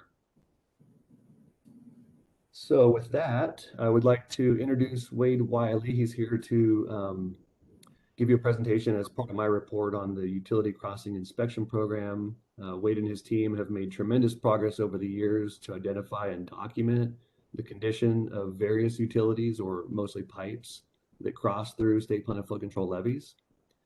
They really built a robust program, I think, that began in 2009 when I was still in the inspection group. They've built a robust program that will stand the test of time and ultimately contribute to our collective efforts to improve public safety in the Central Valley. So with that, I'll take any questions on my part, and then, or turn it over to Wade and take questions afterwards, whatever is preferable to the board. Thank you, Jeremy. Any questions from the board? Okay, thanks for that report, Jeremy. Thank you all very much. Yeah, thank you. All right, thank you, Jeremy. Good morning, President Edgar and board members. Hi, Wade. Good morning. My name, as you know, is Wade Wiley. I am the manager for the Flood Project Inspection and Assessment Section. That's within the Department of Water Resources, Hydrology, and Flood Operations Branch. And I guess Ryan's working to bring up my presentation here. Thanks, Ryan. So today I will be providing an update on the utility crossing inspection program. I think we used to refer to it as the utility crossing inventory project. And as we've come to a close on that project, we've kind of evolved into more of an inspection program. So last year at this time, I did give you a similar update on this program, and I'm going to be reviewing some of the same information. But this year, I'll spend some time discussing the quality assurance review, or what we like to call the QAP, and some of the data updates we've been working on, as well as some of the year's inspection or this year's inspections results. So next slide, please, Ryan.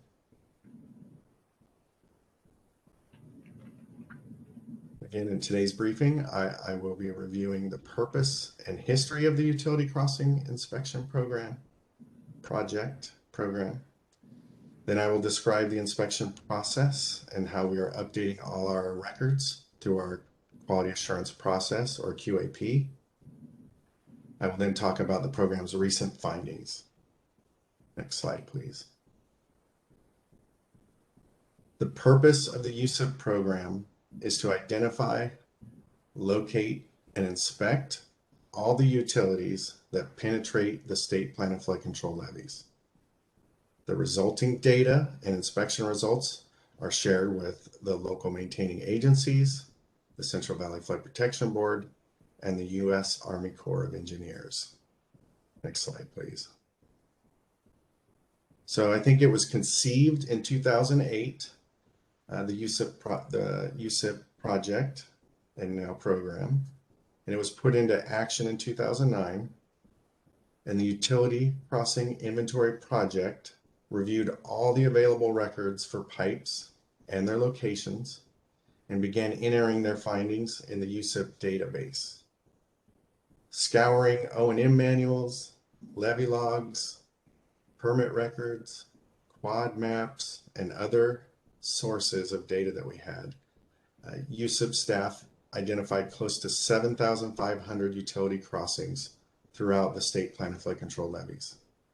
And it took nearly 4 years to complete what we're now calling or referring to as the DES study. And as the program evolved over those 4 years, more and more data was identified as desirable and was collected as part of the data set. Unfortunately, though, previously reviewed records were not updated with that new data at that time. And so that left thousands of records that the program needs to update to get consistency across the board. And now that the USIP program has moved into the inspection phase and is inspecting 20% of the pipes each year, it's time for us to go back and update those now incomplete records. Next slide, please. Ensuring that USIP captures new, urgent, and other damaged pipes is a year-round process, and that begins with a well-maintained and updated database. Throughout the year, information on new pipes, repaired pipes, and other updates are gathered and used to update the USIP database. When ready to start the annual pipe inspections, the inspectors will download their inspection forms containing pipe locations and details. They'll also generate a GIS map, and that allows them to locate the pipes with either a Trimble unit or an ARC collector application that they have on their smartphone. And that ensures that they're able to locate all of the pipes, which as an inspector, I know it can be challenging because there's times when the vegetation is up and or it hasn't been maintained in certain areas, and so those pipes are hard to find. So we really need that latitude and longitude to help us find them sometimes. So once on site, the inspector will examine any exposed section of pipe, as well as any associated appurtenances like pumps, platforms, shutoff valves, and flap gates. And they pay particular attention to closure devices and corroded pipe sections, as those things have the greatest potential to allow water to flow from the water side through the pipe to the land side. Any concerns that they identify are documented on their field forms, and those are taken and photos. We take a lot of photos to make sure that we're clearly indicating the identified issue. Upon completion of the inspector's fieldwork for a given area, the inspectors will return to the office and enter their findings into the database, along with any relevant photos. And after the initial QA review of that inspection, the results are shared with our partners through multiple outlets. Next slide, please. So every year after the pipe inspections are completed, the USIP inspectors return to the quality assurance process, and that's the QAP, to update the records of the pipes that they inspected. The purpose of that QAP work is to update the records so that they all contain the same basic information: description, permit number, O&M manual, as-built numbers, etc. And as I mentioned earlier, that's necessary because the USIP program evolved over time and gradually identified additional information that we wanted to include in that database. Inspectors begin the QAP process by reviewing the permit database for new permits or links. Then they move on to the O&M manuals and any available as-builts, and they're searching for that information to update those records. So all that collected data is updated in the database and then used to update and format the descriptions of the pipe.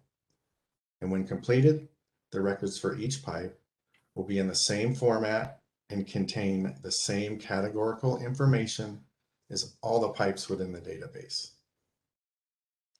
Once the QAP for an area has been completed, the data set is uploaded to CDEC and shared with our partner agencies through the LMA reporting tool and the Flood Emergency Response Information Exchange, or as we commonly refer to it as FERIX. Next slide, please. Since QAP updates were started 2 years ago, the USIP inspectors have completed updates of about 30% of the entire database. And at the current pace, the QAP update should be completed in less than 5 years.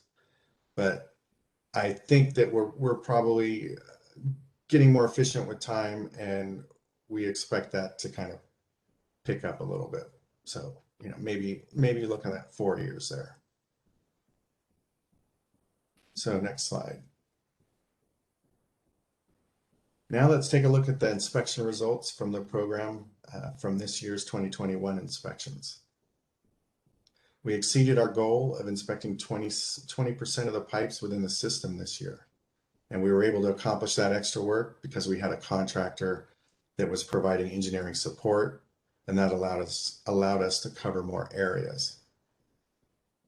Of the pipes that were inspected, we found 177 that had urgent issues, and those were for things that might affect the integrity of the levee, like holes in the pipe or missing or broken closure devices.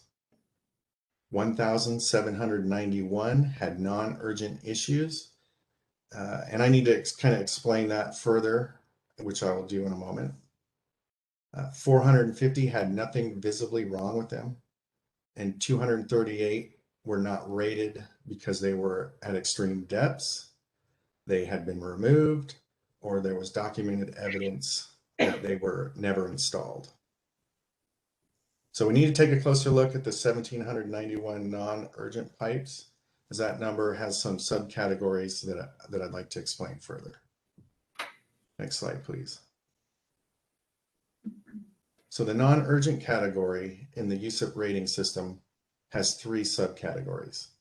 The first subcategory is for pipe issues that need repair, but are not an immediate hazard to the levee. Those are for things like missing appurtenances, small leaks, and other maintenance reasons that really don't rise to the level of an urgent rating. The second category is for permit issues, and that's either the utility is not permitted or there's some issue with the permit that's administrative in nature. And the third category is for other issues that USIP is tracking that are for USIP program to update or do research on. So what the LMA will see in their detailed inspection report after the fall levee inspection are 177 pipes with urgent issues and 435 pipes with non-urgent issues. So those are the only ones they're going to see. The rest of that is more administrative. The other items will not be seen in the detailed levee inspection reports because we don't show things that we didn't rate in the detailed inspection reports. So if there wasn't an issue that we identified, we don't share that with the LMA. But if they do want to look at all their pipes, they can use the LMA reporting tool to do that. Next slide, please. The results of our inspections are available to the board and LMA staff as soon as they're updated to the LMA reporting tool, which can be accessed online at cdec.water.ca.gov/LMA. Next slide, please. Detailed reports are available on the online reporting tool. And these reports provide the description, the location, inspection findings, pipe rating, and photographs of the pipe and any identified issues. Next slide.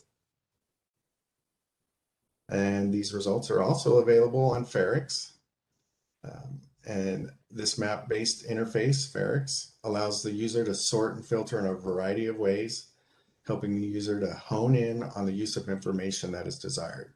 So you can get into this Ferrix tool, query it, you can enter a permit number.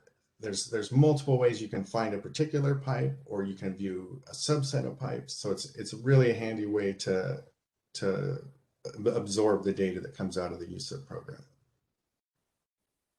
Next slide. What are the benefits of the USIP inspection data? The main benefit of the USIP program work is that it identifies and communicates pipe deficiencies that can degrade the integrity of the levee system. Along the way, that data is used by the LMAs to determine what pipes to repair, which improves the reliability and the integrity of the levees. It also helps the Corps, when they're doing their periodic and continuing eligibility inspections, because it provides permit and video inspection information that would otherwise be difficult to obtain. And where no one is taking action to address pipe issues, the USIP data can help the board prioritize its enforcement work. And our inspectors being out there on the levees doing their inspections provides visibility, and that may help decrease the installation of unauthorized encroachments of all sorts. So we're always, we're out there and people see that and they think twice about doing something that they shouldn't be doing. So now, next slide, please. So I've reviewed the purpose and history of the USIP program, and I've given you some of the inspection results and the benefits. And at this point, I'm ready to take any questions you might have. Thank you, Wade. Any questions from the board?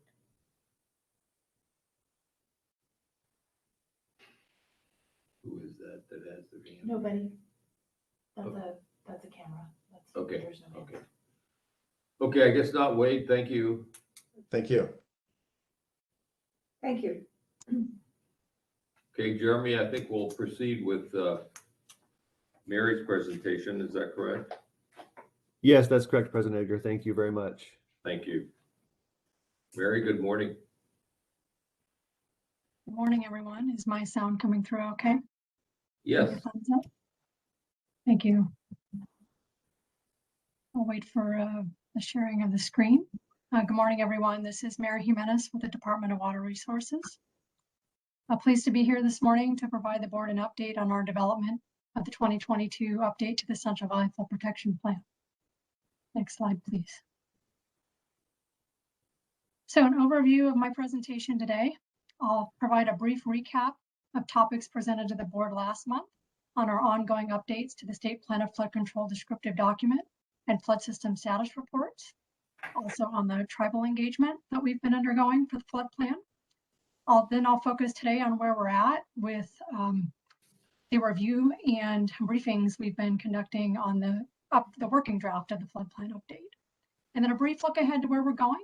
I'll look forward to future topics related to the flood plan and our engagement and development with the board, including subsequent presentations and discussion on the working draft review as we get more details, and then the ongoing update of the conservation strategy, and then describing alignment with other state efforts as the California Water Plan team gets a little further along in their scoping as well. Next slide, please. Next slide. Right, so now I'll give a brief recap of the topic last month, focused on updates of the State Plan of Flood Control descriptive document and flood system status reports. Next slide. So as a key supporting effort to the Central Valley Flood Protection Plan, we are updating the State Plan of Flood Control descriptive document. It is a detailed inventory of all State Plan of Flood Control features, such as those listed on the slide. As a key reference document, it's important to understand that the State Plan of Flood Control not only includes facilities such as those listed, but also many different projects, lands, modes of operations and maintenance, conditions, programs, and plans related to the state's responsibilities for flood management in the Central Valley. And it does meet an important requirement of the Central Valley Flood Protection Act of 2008. Next slide, please. So as we are developing the second update to the State Plan of Flood Control descriptive document right now, we're documenting those important changes since 2017. While the foundational document in 2010 and the update in 2017 were meant to be used in conjunction with one another, the 2022 update is incorporating updates into a single reference document again, documenting contents that have not changed along with those that have. So we're looking forward to providing that reference. Next slide, please. So while the State Plan of Flood Control descriptive document describes what the State Plan of Flood Control is, the flood system status report describes its physical conditions with the best available data and information at a system-wide level. It is meant to help guide future inspection, evaluation, reconstruction, and improvement of facilities in the Central Valley. The presentation that Wade just gave on the inspections and results is an important part of this. It also meets the requirements of California Water Code, section 9120. Next slide, please. So this is also our second update to the flood system status report and will be in a comprehensive document with appendices as well. So for both the State Plan of Flood Control descriptive document and flood system status report updates, we're currently in the process of addressing internal comments from DWR and flood board staff and working on preparing public drafts for distribution late this year. Next slide, please. Next slide. And so last month I covered an update on our tribal engagement as well. So there are 59 tribes traditionally and culturally affiliated with the system-wide planning area of the Central Valley Flood Protection Plan.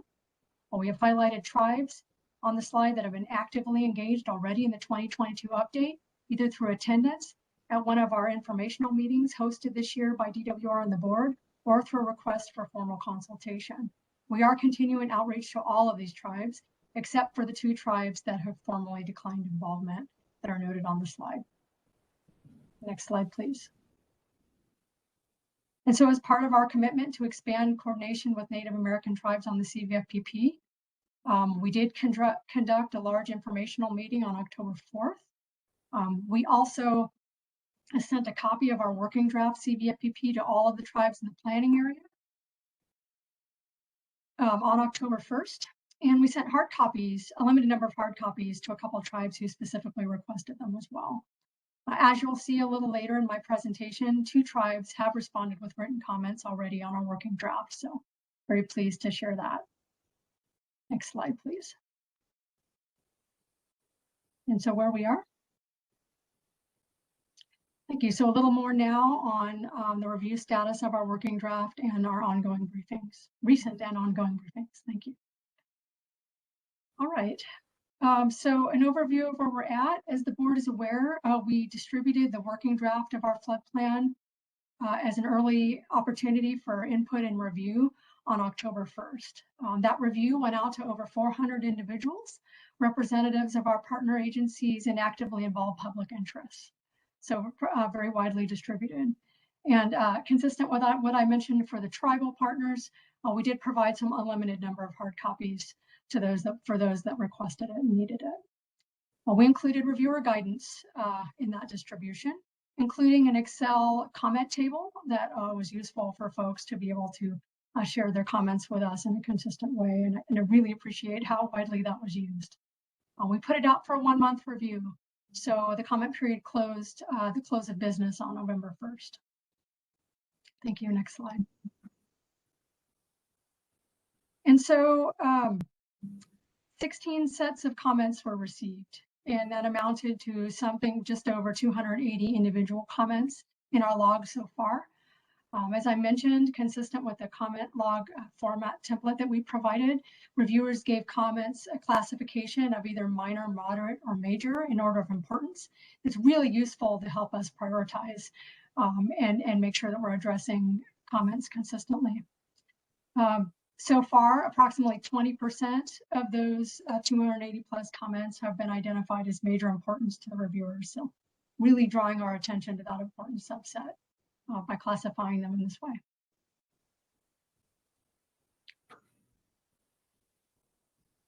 So, thank you. So you'll see on this slide the list of groups that have provided us comments. So the 16, including the 6 regional flood management planning groups. These are the comments received as of this week. So it's nice to be able to give you the updated numbers that we have. I wanted to mention that the door continues to be open to feedback from folks. We did receive a couple, as late as this week, and we're doing the best we can with those. So even though the comment period is closed, we are still receiving it and reviewing and doing the best we can with comments that are coming in. So comment period closed, of course, to that formal review period, but door still open to feedback if folks still have it. All right, next slide, please. So as I mentioned in previous presentations, we are addressing the comments as well as possible for the public draft that's scheduled for release in the first quarter of next year. Acknowledging that some of the more difficult ones may need to be continued to be addressed through the public process in 2022. I wanted to mention that in addition to considering importance classifications reported by the reviewers as they provided it to us, we're further grouping comments based on common themes so that we can address them consistently as possible and discuss in more detail as we get a little further along. And so one example of a common thing that we're seeing is one related to communication and engagement with federal agencies, or communication and collaboration with federal agencies. That's an example of one theme. So we're working on grouping and consolidating the themes in that way. And that will be a way we look forward to continuing to engage and provide additional detail moving forward. Thank you. Next slide. So this slide just lists the variety of briefings that we conducted on the working draft in September and October, prior to and just after the release of the working draft on October 1st. You'll see here we left the door open on others to be determined. So recommendations from anybody we're meeting with on who else we should be meeting with beyond those groups already. And we're continuing to get feedback on continuing and expanding our engagement moving forward. So it's been very useful to ask that question, and we're getting a really good response. The takeaway is we need to do more, and some of it will need to be expanded. And I really appreciate the partnership with the board and my own management in helping us be responsive to these engagement needs. Next slide, please. So as the board is aware, we're also conducting a robust outreach to elected officials in our planning area and have included executive leadership from the board and DWR in all of these engagements that I understand has been very well received. During these briefings, elected officials received an overview of the working draft flood plan update, content, and process. We solicited input, especially on their local priorities at the county level, in most cases, to make sure that we're reflecting that adequately in the update. So we just completed the last of, well, I'll call this first round of elected officials briefing just yesterday, in fact. And so we're actively summarizing the input and feedback that we received in all of these in conjunction with the written input that was received, right, into early November on the working draft. And so that we can begin considering and analyzing all of this together to inform our revisions to the working draft between now and early next year. So not only a good amount of written feedback we received, but also this verbal feedback and the exercise of consolidating and organizing all of that as well. So that we have a really good informed update in early 2022 by all of this engagement and feedback we're getting. I wanted to mention we have also received helpful feedback specifically in some of these meetings from a few local and regional representatives on who else we should be meeting with. So consistent with what I said on the last slide, they are recommending expanding engagement with other entities in their counties, but also with the Corps of Engineers. And so we're taking this under consideration now as we're planning our upcoming engagement. Next slide. And with that, just to look ahead to where we're going, as I mentioned. So we will have more to come on the review of the working draft and what we're seeing in these comments and highlighting the highest priority themes and comments we need to focus on with the board as we get a little farther along in our review. So I really look forward to doing that and hearing from the board and others and how we can work together to address these. And then also just getting folks excited too on the conservation strategy update as we're preparing the next version of that document, continuing the engagement around that content as well. So those are a couple of the important next steps, and I'll pause for questions or comments. Thank you. Thank you. Thank you, Mary. Just there are a couple questions from the board, but one that I've heard from is we talked about expanding the outreach to federal agencies. I heard you say that, but are you allowed to expand outreach to legislative representatives and so on? One of the feedback comments I've heard is that our representatives and the committee staff in Washington really isn't aware of the work that's been done as well as anticipated for the update on the plan going forward.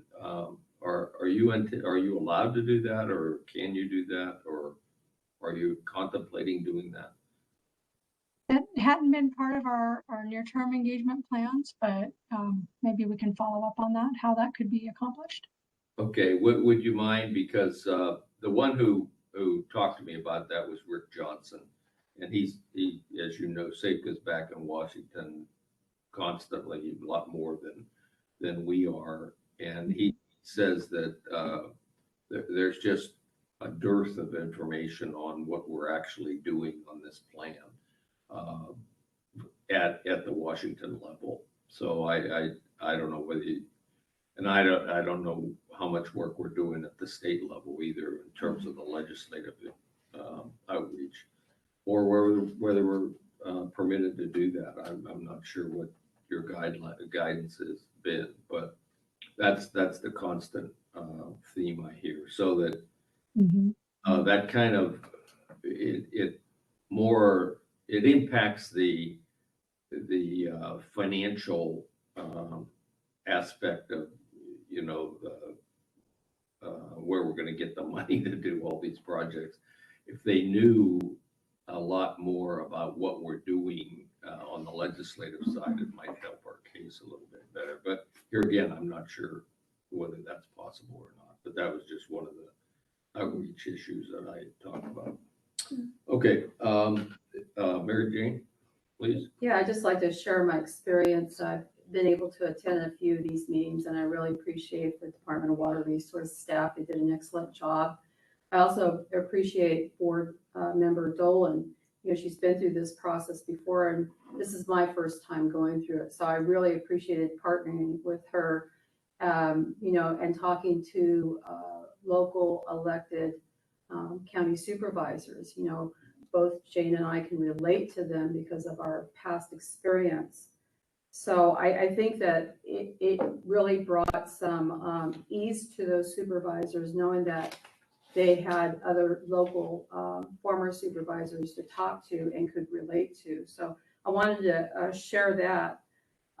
My question, though, is you had mentioned that there was 2 tribes that participated in the comment portion of it, and I saw that it was Enterprise Rancheria and United Auburn, and that you had met with them. And so I was wondering, was the board invited to that particular part of this outreach process? Yes. So Enterprise Rancheria was not a separate meeting, but I believe they were part of the larger meeting we had with the board, but they did provide some written comments to us separately. So we're responding, they did submit some written comments as well as the meetings we've been having. So Mary, in regards to meeting with the tribes, though, I don't remember that coming. Did I miss that? An invitation to be there? We had the large tribal information meeting, and then the board was also present at the meeting with United Auburn. Staff. Yes. I When was she's gonna saying say- board, she means board staff. We do. I'm sorry, board staff. Yeah, we do still intend to have the larger board member meeting with the tribes and any of the interested tribes. It's just there wasn't adequate time for them to review and come with meaningful comments or questions. So we've postponed that to next year. But that is still going to happen. Good, thank you. And I look forward to that meeting. And so what was the nature of their comments as it relates to this process? For United Auburn and for Enterprise Rancheria, what was their comments? Or at least the nature of it? We can follow up on the details, but some of the comments I saw were strengthening some of the description of tribal values and potential partnerships in places in the plan. So that's an example, but there's probably more embedded in there that we haven't completely digested yet. Yeah, that's pretty consistent with the dialogue that I've had with some of the local tribes is exactly what you said. And so, like I said, I look forward to having that conversation with the tribal governments as a board member. Thank you, Mary. Thank you. Anything else from the board? Anything from the public at this point? I don't see anything. There's no hands raised Okay. on the list. All right. Thank you, Mary. Thank you, everyone. It was a very busy September, October, and up to this week, November. But at the conclusion of the ones that I was able to participate, it was very positive. And I think it was a very effective and important process to do this early in the development of the plan. Give people some more thoughts, and then when the draft, this was the working draft, when the draft comes out, I think we'll have some more thoughtful input. And I think the draft in January, February, can't remember when it comes out, will be approved because of these conversations. A lot of work though. Okay, You do. thank you. Item 10, moving on to item 10, we're on 10A. Staff is recommending the adoption of resolution 2021-15 declaring commitment to diversity, equity, and inclusion and paving a path forward to the board. This is an action item for the board, and Wendy Wang has this report. Wendy. Hi, President Egger, members of the board. Thank you for transitioning over to 10A here. So my name is Wendy Wang. I'm a senior engineer with the Flood Planning and Programs Branch. Today, I'm here to present resolution number 2021-15, titled Declaring Commitment to Diversity, Equity, and Inclusion, and Paving a Path Forward for the Central Valley Flood Protection Board. So over the past few years, there have been a lot of events and issues that have definitely compelled us all to reflect on multiple levels, as individuals, as a society, even as a global community. And there are so many critical conversations happening right now on topics like racial justice, gender equity, climate justice. The board wants to do our part in this collective journey towards a diverse, equitable, and inclusive future. And so we prepared this resolution, and it's really comprised of 4 statements, 3 undeniable truths, and 1 declaration of commitment. I won't read it word for word, but ultimately it boils down to 1, all people deserve equitable flood protection and equal access to risk reduction. 2, the board members and staff should reflect the diverse communities that we serve. 3, being a diverse, equitable, and inclusive organization allows us to better serve the citizens of California. And finally, 4, we are committed to making diversity, equity, and inclusion central to our work, and will form a task force to figure out how to do this successfully. So board staff intends to form a diversity, equity, and inclusion task force, and we want to develop a vision for what this will mean here at the Central Valley Flood Protection Board. This is so important, and not only for us to better serve the people of California, but also for the health and success of our organization here.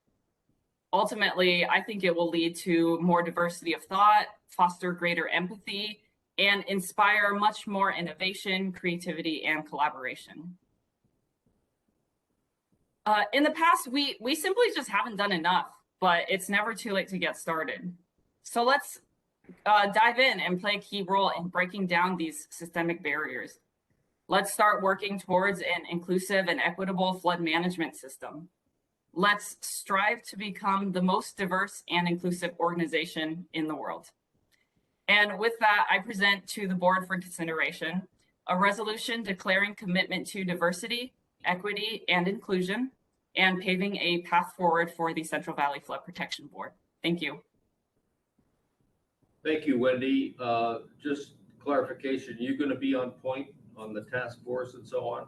Totally, yes. I will happily and hopefully successfully lead a task force. We're hoping to assemble volunteers from the board staff that are equally passionate about this. Okay, thank you. Just so if the board has any questions, they can know the person to talk to. Absolutely. Questions from the board or motion, please? I'll make the motion to approve this resolution. Okay. Second. Bill, can I ask a question? Who made the second? Brian Johnson? I did, but okay, that's all right. And a question? Go ahead, Ryan. Sorry. You want to say something? Anybody had a question? Tim. Oh, Tim. I did. Okay. I was going to ask, I'm not sure if it's for Wendy or for you, Bill, but what our role is going to be in this, the board members. Well, let's ask Wendy. Yeah, happy to answer. Well, so this resolution is very vague, right? We haven't done any of the work yet. And so I think a lot of this, what this task force will be responsible for in developing the vision is figuring out what's the staff going to do, what's the board on the hook for, and how do we work together to make this successful? And so I'd say there is no right or wrong answer at this point in time for what the board's role will be in this, but we would be happy to discuss with you and brainstorm with you and figure out what the best path forward is for everyone. Okay, well, I'd be happy to have that discussion. There's a lot of material here, and it's not a question of the significance of the work. I just want to better understand what our options are, and if the doors are open, all the doors are open, then that's great. Let's walk through it and have that discussion. Thank you. Great. Yeah, thank you. That's a great question. This is Jane. I would call this resolution aspirational. not vague. Oh, thank you. That's a good way to put it. Aspirational resolution. Yeah, no, thank you for putting it together, and I think it's right. This is our statement of what we're going to do, and so we better do it. Through the chair, I just want to point out, as far as the board is concerned, you know, my experience is that I represented a very poor rural district, and making sure that they have the best flood protection that they could, you know, have.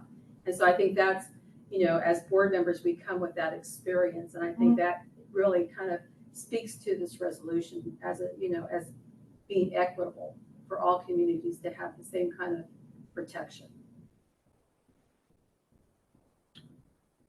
Well, I'm happy to see so much board member interest.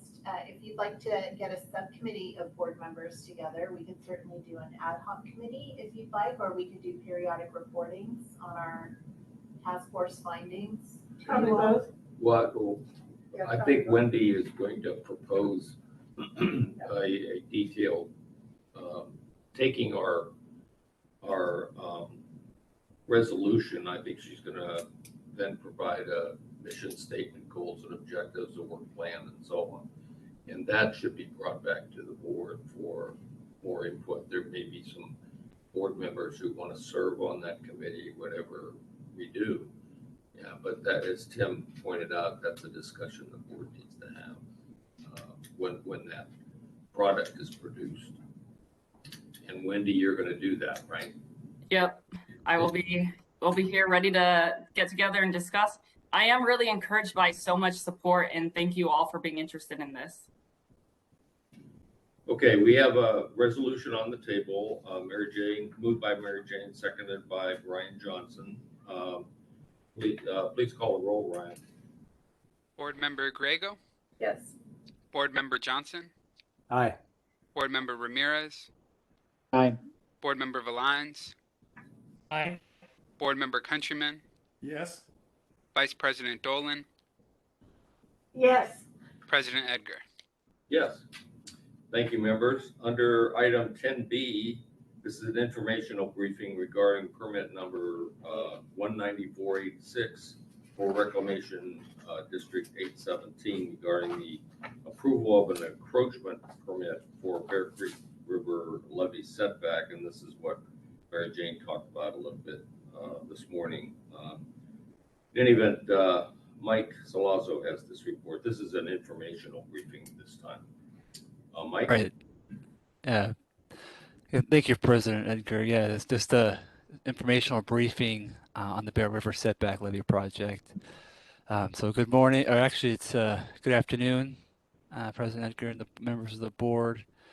My name is Mike Salazzo. I'm a senior engineer in the Plan Implementation and Compliance branch, and I will be presenting this informational briefing for the board encroachment permit 19486 on the proposed Bear River Setback Levee Project by Reclamation District 817.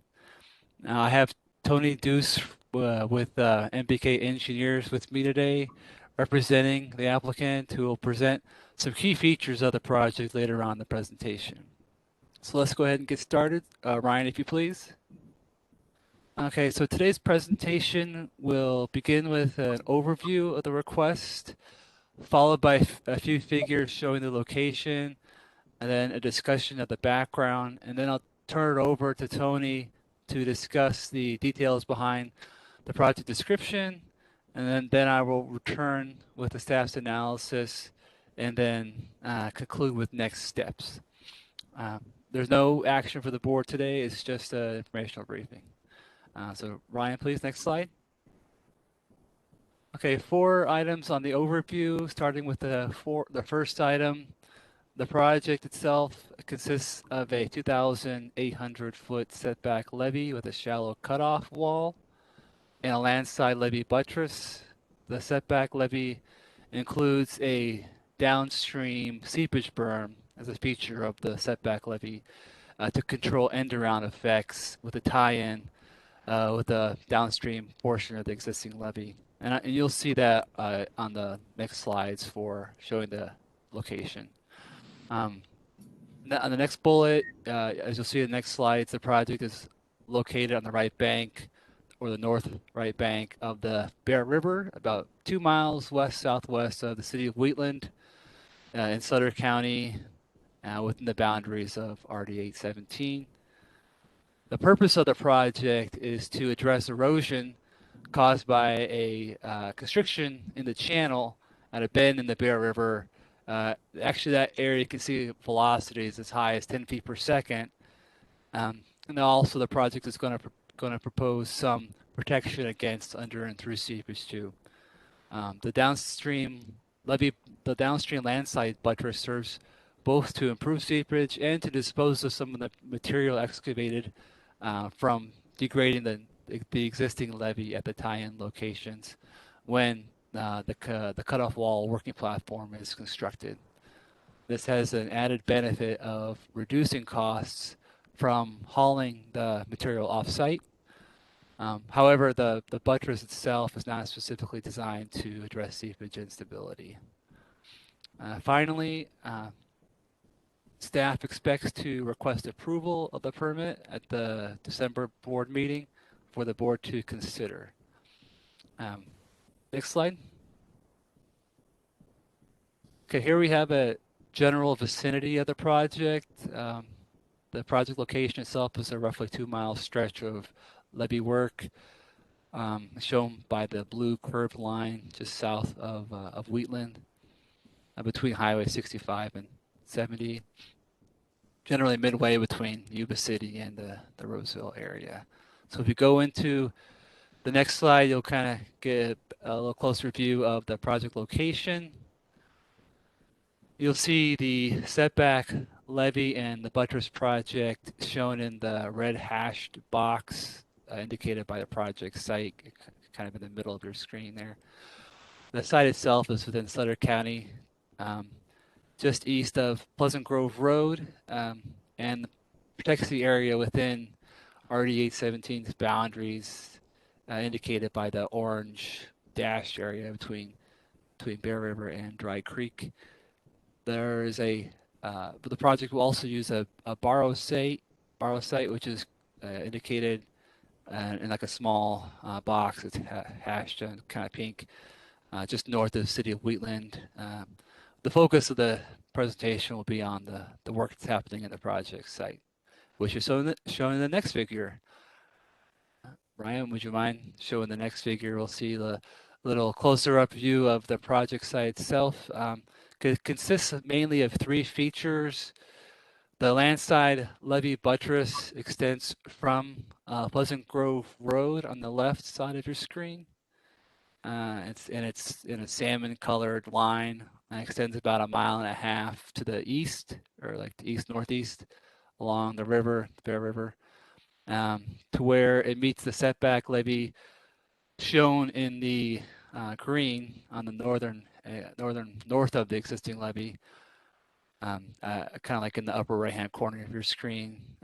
When the existing levee when the levee buttress and the setback levee meet, there's going to be a seepage berm constructed, and that's the downstream connection with the existing levee and that's constructed to control end-around effects.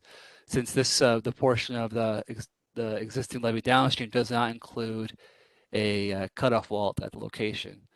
At the upstream end, a cutoff wall exists, so end-around effects are not an issue there. There's an erosion site indicated on the far right here. That's where the channel constriction is, and where DWR identified that site for the project as a critical erosion site for the construction of the setback levee. And flow is from right to left here. Yeah. So thanks, Ryan. So a little bit about the project background. I'll turn it over to Tony after this, who can discuss the details of the project.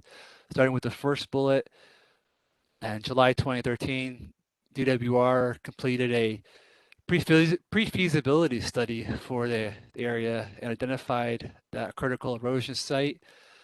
The area was nearly breached in 1986 and experienced significant erosion in 2016. Next bullet, we have talk a little bit about, there were several alternatives that were evaluated, which included rock revetments, a widened levee, in addition to the setback levee. But due to the past performance of the levee and public support for the setback, ultimately the setback levee was chosen. Next bullet, RD 817 and DWR they reached an agreement to allocate about $11 million to fund the project out of the Prop 1E Disaster Preparedness Bond Fund at a cost share of 90%, 10%. So then a little bit of timeline of board's activities, board staff's activities.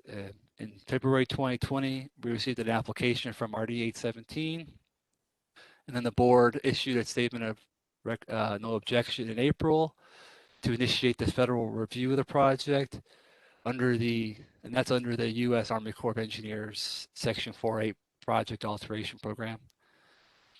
Our RD 817 approved the initial study and mitigated negative declaration in May 2021, and the Corps found the project to be complete on September 1st, 2021, and that started the 90-day review period for the Corps.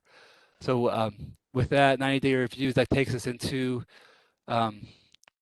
looking at December for obtaining a letter of permission. So we're expecting it next month.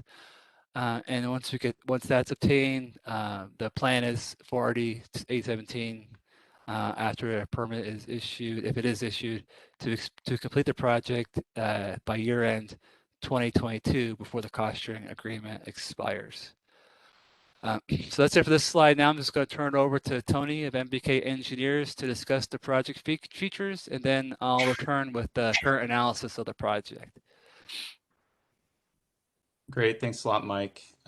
Thanks, President Edgar, members of the board. My name is Tony Diaz with MBK Engineers representing RD 817. I want to provide a little more discussion on the details of the project design.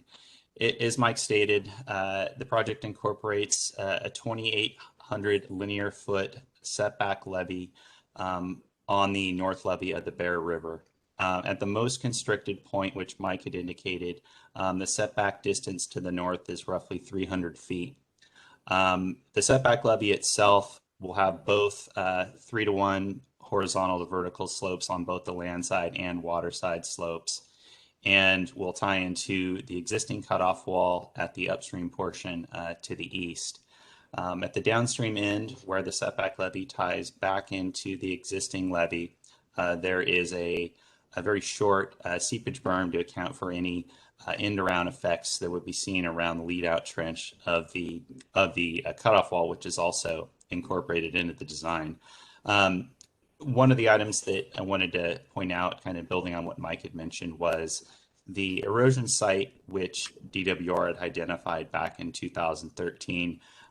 There has been poor performance in that location, both in 1986, 1997, and most recently in 2016. So one of the items that we're seeing here of extending out and increasing the floodway width will actually reduce the channel velocities and reduce the likelihood of erosion occurring at that location. And also we're removing the line of protection to the north and spreading out the width of the floodway. The setback levee itself does address any potential through seepage and under seepage concerns that would be seen in the upper foundation of the project location. It incorporates a 30-foot deep soil bentonite cutoff wall, which is fully keyed into an underlying lean clay layer. From a project impact standpoint, the setback levee does impact an existing walnut orchard and a number of irrigation wells, as well as a number of different agricultural access roads, which will be restored to pre-project functionality. Ryan, next slide, please. As Mike mentioned as well, this seepage berm is the detail for the downstream tie-in. It's approximately 50 feet 50 feet in width and 30 feet in length, which will overlap where the cutoff wall ties back into the existing levee. So if there was any phreatic surface or pressures which were being coming through the existing levee embankment, they would be dissipated through the through the to be constructed gravel drain and filter sand layer, as shown here on the detail there. I don't know why I'm gesturing to the in that filter blanket layer. Next slide, Ryan. In addition to the project, one of the main benefits that we saw from a cost basis was originally the project had called for the degrade of the existing levee embankment and spoiling and offall and spoiling of the materials at a landfill site. We developed the idea to, as opposed to disposing these off-site, we could potentially use this degrade material that was generated from the existing levee to buttress approximately a 7,500 linear foot portion of the Bear River levee itself, providing additional stability to these oversteepened slopes. So geometrically, what that's going to entail, it'll flatten the slopes to about 2.5 to 1, which will provide a little bit of an improvement in the area, as most of the slopes in this region are steeper than 2 to 1. It will widen the existing levee itself approximately 8 feet in width, and will actually provide an additional cost savings. It's actually cheaper to do this than dispose of the material off-site at a landfill. Ryan, you can go to the next slide. So in addition to one aspect of the project that was considered initially was a multi-benefit consideration to this project. You may note here that specifically there isn't a multi-benefit component within the final design that we have. Once the project design advanced to the 65% design level, there were a number of different items that presented themselves as challenges. Our project team evaluated a number of different opportunities, including floodplain terracing, in-channel plantings, as well as boulder clusters to provide additional habitat uplift in the area. At the 65% design level, we paused there based on concerns from the Reclamation District, mainly that Reclamation District 817 isn't currently responsible for channel maintenance and doesn't have sufficient resources, both staff-wise and financially, to support this maintenance that would be required following implementation of these actions. What the project did do as well from a documentation standpoint is catalog these specific opportunities and would make them available for other agencies in the region, which may be considering these opportunities to meet restoration goals. And with that, if there's any questions specifically to the project design, we can discuss those now, or I can turn it back to Mike. I have a couple questions. Yes, Ms. Dole. Do you have all the land rights that you need for this expansion of the levee, which you call a buttress, and all the rest of the project components? Yes, we're currently scheduled to have acquisitions completed here in the next month and a half for the entirety of the project, inclusive of the buttress. Okay, so it did include acquisition. Yes, that's correct. Okay, and the surrounding land uses on the land side here it look to be primarily agriculture, is that right? That's correct. Okay. So we do have a member of the public here. Okay. What is the appearance or existence of vegetation on the channel side now? Are you removing some? Are you just leaving it? There are no impacts to waterside vegetation within the channel. So any of the impacts or any of the construction is specifically landward of the existing levee. How far is this setback from the Bear River setback that was done 2006. 2005, 6, Was our something first, like that. yeah, it was the Or it's first. closer to the, what's closer to Highway 70. That's correct, Jane. So you're probably around 7-ish miles, I would say, to the east. Okay, well, then we got 7 miles to set back. Thank you. Through the chair. Yes, On the, Mary Jane? yeah, on the Barrow site, is that just gonna be an empty hole out there, or there's any plans to do a detention basin? I mean, what's happening with that spot? So there's a combination of things. You kind of hit the nail on the head there. So the landowner for the Barrow site, we don't know what the future land use is going to be. They've indicated the potential to have it replanted with alfalfa or another annual type crop. It was at one point a walnut orchard, but due to some drainage concerns to the north, which I know it's probably at that scale of the figure, there's an old channel from Grasshopper Slough that kind of backed up flows into that orchard, causing it not necessarily to be viable from an orchard standpoint. So it was kind of a win-win. The soil actually worked from a Barrow standpoint, from a specification standpoint, and then if they were able to use that material, they would consider either replanting something a little more conducive to being more in the wet as opposed to an orchard. Thank you. We have a number of, any other board members? Okay, well, I see a number of public. Just Brian Manning. Brian Manning, please. Yes, good afternoon, President Egger and fellow board members. I'm here on behalf of Michael Rue. He is a property owner within Reclamation District 817. I don't have any real comments on the nature of the project itself, but I did want to apprise the board, I don't know whether it is aware or not, of the fact that within the last month or 2 months, Yuba LAFCO adopted a resolution at the request of Reclamation District 2103 and RD 817 to reorganize their jurisdictional boundaries. And what that did is it took 2,719.74 acres from 817 and annexed that into RD 2103.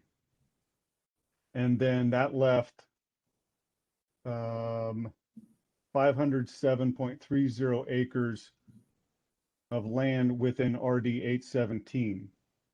And so RD 817, upon completion of this reorganization, will be just 500 acres. And that's going to be owned by one person, and that's Mr. Rue. And so I just want to make sure that prior to any activity taking place that would allow this project to proceed and therefore incur any sort of monetary issues, that it be completely clear that Mr. Rue, as the sole owner, is not going to be on the hook for any of the costs associated with it, because I understand that there was a previous commitment made that RD 817 would pay for $1.1 million for this project. And if this proceeds forward, this reannexation or this reorganization, I just want to make sure that it's clear that he will not be responsible for that cost, because it's not in the area that he is now going to be the owner of. And so this project will take place in what will soon to be 2103. That's all. Thank you. No other comments. Okay, I don't see any other comments. Let's see it. Tony, do you, Mr. Manning's comment, are you aware of that? Yes, we're aware of that, and I think one of the items in a previous slide, I think I could provide some elaboration from a funding standpoint. So initially with the state local cost share that was agreed upon back in, I believe the executed agreement was in 2019. The local share being provided by Reclamation District 817 has already been accounted for, so I don't believe there's any additional cost there. So it's already been obtained, if that provides any additional context. Yeah, I think that's what Mr. Manning asked the question about. Okay, thank you. I don't see any other hands. Okay, this is an informational item. I don't see any other hands, so unless anybody has a rejection, let's move to item 10C. President Edgar, there's still a few more slides if you want me to go through them. Oh, sure, of course. Sorry. That's okay, just a couple more. I just wanted to point out that staff has reviewed the project documents and looking at the hydraulic analysis, the project exceeds the 1957 Sac River flood control profile as well as the 100-year flood event profile. Using the design of the project, which included water surface elevations due to effects on water surface elevations due to wave effects. Project also includes revegetation on the water side embankment for erosion control. Next, the setback levee was analyzed for seepage and other effects and was designed to meet those requirements. The project includes a higher percentage of fines than what is required in the levee fill standards of Title 23 Division 1 to increase the seepage path, and also includes cambered levee connections upstream and downstream to allow for settlement of the setback levee while retaining the top levee design requirements. And the project includes a panel of independent external experts in the safety assurance review and the Course 408 evaluation, and all comments have been addressed by the applicant, and the plan is to retain them for assistance for the duration of the project. Next slide. So regarding the California Environmental Quality Act, RD 817 filed a notice of determination with Yuba and Sutter counties on the ISMND it prepared and has incorporated the mitigation measures into the project, and approving the permit does not require additional findings to the board. So then the last slide, slide number 14, I just want to present the next steps to that. We expect to receive the board's the Corps' letter of permission in December, and bring the permit to the board for consideration. And that concludes the presentation. Tony and I are available to answer any further questions, but I think that concludes everything. Okay, thank you very much. Any other questions? Okay, let's move on then to item C, 10C. 10C is an informational briefing regarding the proposed amendments to the project partnership agreements that will allow 101,564,000 in excess credits to be transferred basically from the Natomas project, the American River project. Silva and Kyle Bickler and Corey Lasso have this report. Silva. Thank you. Can you hear me clearly? Yes, can hear you. Thank you. Good afternoon, President Edgar, Vice President Dolan, and members of the board. My name is Selva Selvamohan. I'm Chief of the Sacramento Levy Section board staff. Today, I'm here to introduce the topic of amendments to project partnership agreements and local project partnership agreements, what we normally call as PPA and LPPA, of Natomas Basin Project and ARCF 2016 project to allow transfer of excess credits from the Natomas Basin Project to ARCF 16 project. Kyle Bickler, project manager from Flood Projects branch, is here with me to provide details related to the proposed amendments. As President Edgar noted, this is an informational briefing at this time. Next slide, Ryan. So this slide tries to summarize today's presentation at a 30,000-foot view. Everyone knows amending PPA and or LPPA for Army Corps projects is a regular process, and we have gone through several of those in the past. So what is unique or special at this time is that we are in the process of amending the PPA and LPPA for 2 Army Corps projects concurrently, so that it will allow transfer of excess credits from one project to another project. The image on the left shows the 2 major levee improvement projects that are currently underway in the Sacramento region. The yellow one indicates the Natomas Basin project, and the dark blue boxes show the American River Common Features 2016 project elements. The proposed amendments will allow transfer of excess credits from Natomas Basin project to ARCF 2016 project. Now Kyle will go over the history behind these proposed amendments, authorities, timelines, and next steps in detail. Kyle? Thank you, Selva.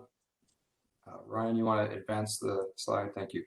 Good afternoon, President Edgar, Vice President Dolan, and members of the board. My name is Kyle Bickler with the Department of Water Resources Flood Projects Branch.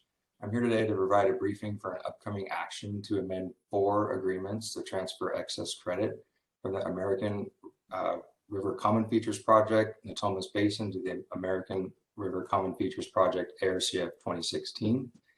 And next slide, Ryan.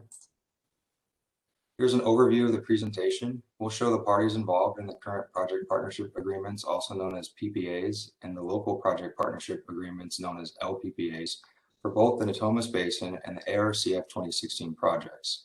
We'll summarize the process to transfer up to $101,564,000 in credit from the Natomas Basin project to the ARCF 2016 project. Next, we'll look at summary tables showing the previous board resolutions and contract dates for the project partnership agreements to be amended, followed by the timeline to complete the amendments and future board action. Next slide. Thank you. This slide shows the contract relationship between the U.S. Army Corps of Engineers, the Central Valley Flood Protection Board, and the Sacramento Area Flood Control Agency. Both projects have a 3-party project partnership agreement between the Army Corps, the board, and SAFCA, and both projects have a local project partnership agreement between the board and SAFCA. Both sets of project agreements require amendments for a total of 4 amendments to transfer credit. Slide. This slide will summarize the process to transfer excess credit. Section 1166 of the Water Infrastructure for the Nation Act of 2016, also called the WIN Act, allows for excess credit to be transferred from one project to another. Excess credit is credit in excess of the required non-federal cost share for a project and would be applied toward the required non-federal cost share for a different water resources development project. The locally led Natomas Basin Levee Improvement Project was completed by SAFCA and DWR in 2012. The cost of improvements that exceeded the non-federal cost share in the U.S. Army Corps authorized project for Natomas are considered excess credit. In February 2019, DWR submitted a comprehensive plan to the Army Corps to transfer excess credit from the Natomas Basin project to the ARCF 2016 project. And in April 2020, the comprehensive plan was approved by the Assistant Secretary of the Army, also known as the ASA.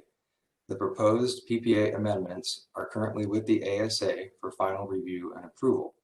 By utilizing the WIN Act, the state and SAFCA's financial strategy will leverage the Natomas Basin credit to help pay the non-federal share of the $1.8 billion ARCF 2016 project.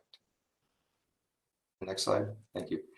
Table 1 shows the Natomas Basin project PPA and LPPA agreements were signed by the board in August of 2016 with Resolution 2016-13. And the ARCF 2016 project PPA and LPPA were signed by the board in January of 2019 with Resolution 2019-03. The column on the right shows up to $101,564,000 in excess credit to be transferred to ARCF 2016. Table 2 is shown to help understand the process to amend the agreements. The local agency, SAFCA, generally signs first, followed by the board, and then the Army Corps. For reference, the percent cost share is shown as identified in the PPAs and the LPPAs for each project.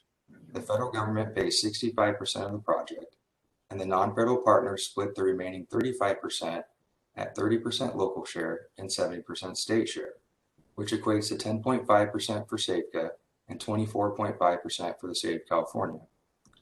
The excess credit transferred to ARCF 2016 will be shared between the non-federal partners based on the typical 70% state and 30% local split.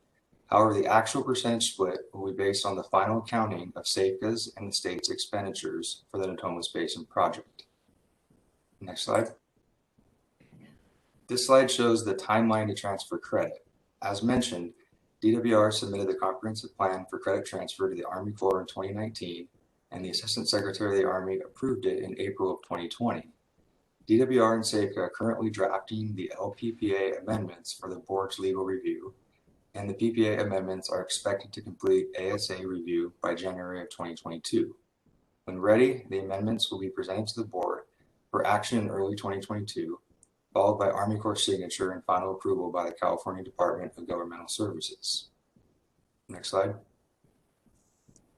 In early 2022, we'll request board action to sign the PPA amendments and the local PPA amendments for the ARCF 2016 and Natomas Basin projects. Next slide. That concludes this informational briefing. We'll take any questions if there are. Thank you. Kyle, this is Bill. Edgar, did you, have we ever done this before? Transferred excess credits? I don't believe so, but I was not part of the comprehensive plan development. Corey Lasso and Todd Bernardi, our flood projects branch managers, are here today. They could chime in. Okay, I don't remember doing this kind of a transfer, which... Right, it's new legislation, so I mean, it took a long time to get to where we are today to be able to transfer these first round of credits. So I'm thinking it's a pretty new process. Okay. Hi, Bill, President Edgar. This is Corey Lasso with the Flood Projects Branch. Yeah, I guess we could highlight that it's a huge success. It is the first time that the state of California has made this happen, and it was a culmination of a lot of work to make it happen in coordination with SAFCA. Yeah, it is the first time. Good to point that out. Okay, I was just trying to recollect, because this has been on our radar for some time, because we've had these excess credits that have been just sitting around and not being applied like this. So this is great. I'm really pleased to see this. In fact, Gary Bardini probably worked on this, because I remember this is one of his things on his to-do list. Any other questions from any questions from the board? I don't see anything. Okay, I don't see any questions. Any questions from the public? This is quite a comprehensive process, and you summarized it all in one page. I'm amazed. Thank you. No comments. Okay, I don't see any comments. If there are any, speak up, please. I'm ready. This is an informational item, so we'll save it for January. Save it for January. Yeah. Thank you all. Thank you. Thank you. We're on item 10D, review of the board calendar. And Leslie, you have this item. Thank you, Mr. President. I would just note the calendar that you did receive in your packet that was originally in the box has already been updated. So thank you everyone who provided feedback. There is a new calendar for the board members that was sent out to you by email. And for those of you here, there's some printed copies. We do like to give you an opportunity to take a look at it. And if there's something you know that conflicts, or you have some comments about the meetings, would you please send those to me or to Ryan? And then the plan is to have the board adopt this calendar in December like we customarily do, and then we will start doing all the planning and posting. It is our hope that we will be able to return to in-person meetings or hybrid meetings next year, where we'll have a virtual component, but we'll all be able to be in the same room if possible as well. So we're still working on that, but just please look at these dates for now. And we'll see you next month with them. Okay, and the plan is to adopt the calendar next month? Yes. Okay. It looks like the biggest revision was the dates for coordinating committee. Yes.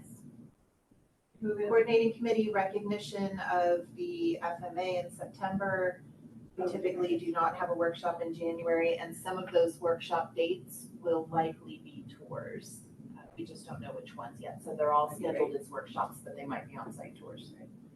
Yeah, I think that having some kind of online virtual companion with in-person is going to continue just because of travel needs, particularly for the public. Okay, we'll move to item 11 with the executive officer's report. And Leslie, can you summarize your report and anything important on the administrative reports? Yes, thank you. So you did get your board admin report, and all of them should be uploaded to the Box account. I would just note again, thank you to Ruth. She always provides the update on the advisory committee. Those are really excellent notes, very comprehensive, and hopefully, I see board member Dolan nodding here. So I was hopefully going to that's compliment you. I was thinking, why doesn't Ruth write that? Well, of course Ruth does. That is yeah, Ruth, very yes. good. Just note the next advisory committee is going to be on December 8th. We did not have a coordinating committee this month. That's been held over to next month. And on the recent event items, I don't want to steal board member Ramirez's thunder, but he did an excellent job presenting at the PPIC event, and through no fault of anyone there, they were unable to broadcast it. They were planning to live stream, and this was the first panel, and they didn't get it live streamed. So I was one of the only people that got to actually see it as it was happening. Oh, I which think that was appreciate. my fault at my end. No, no one could see it. It was a broadcasting issue, but it is up, and I did provide the link in the report in case anyone wants to see. Dua did our legal update, and I think that's pretty self-explanatory. Your typical budget report that you got, and that is our admin report for this month. Okay, are there any questions for Leslie? Don't see any, so we'll move to item 12, which is board comments and committee updates. Anybody have any board comments, committee updates? Well, Ruth, Darling did an excellent job on the advisory committee. I have nothing to add. How about you, Brian? Yes, thank you. Thank you for mentioning that. Okay, well,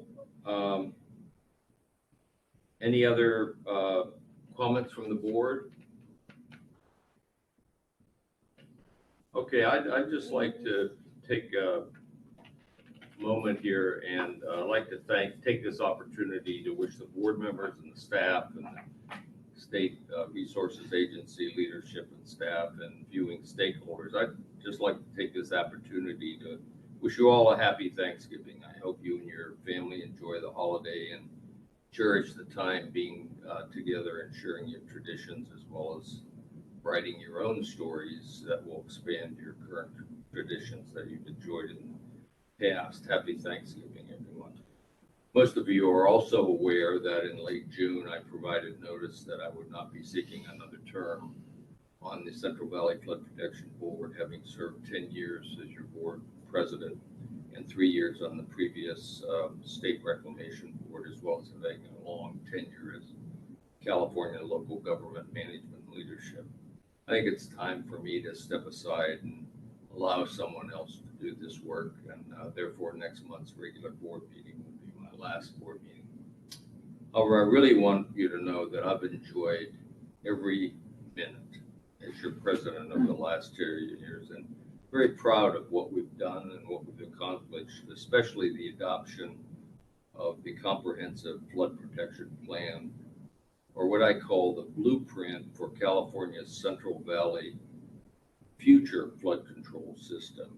I'm very pleased with that plan is now being implemented with significant support and virtually no opposition. It's not sitting on the shelf. It's being updated and implemented just like the board members planned it to be.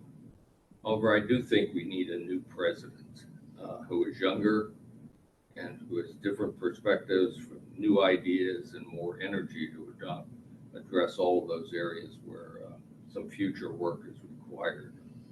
I'm very grateful and thankful for all your help and support during this last year, as well as the many years that we've served together. We have a lot to be thankful for, and I'm very mindful that Thanksgiving is not about what's on the table, but the people around the table. Again, happy Thanksgiving, everyone. Okay, we're on to item 13, upcoming meetings and topics for the board. And you have them there. Are there any changes to that, Leslie? I don't believe so. That's all in order. Okay, thank you. 14 is our closed session item. We have no closed session for today. And item 15 is our closed session report. And of course, there's no report since there was no closed session. Item 16, members, we're on item 16, which is adjournment. So we'll call the meeting as adjourned without objection at 1:06. Thank you, everybody. Bye. Bill, thanks for your comments Thanks, Bill. and happy Thanksgiving, everybody. Thank Thank you, you you. too. Thanks, everybody. Thanks all. Thank you, Bill.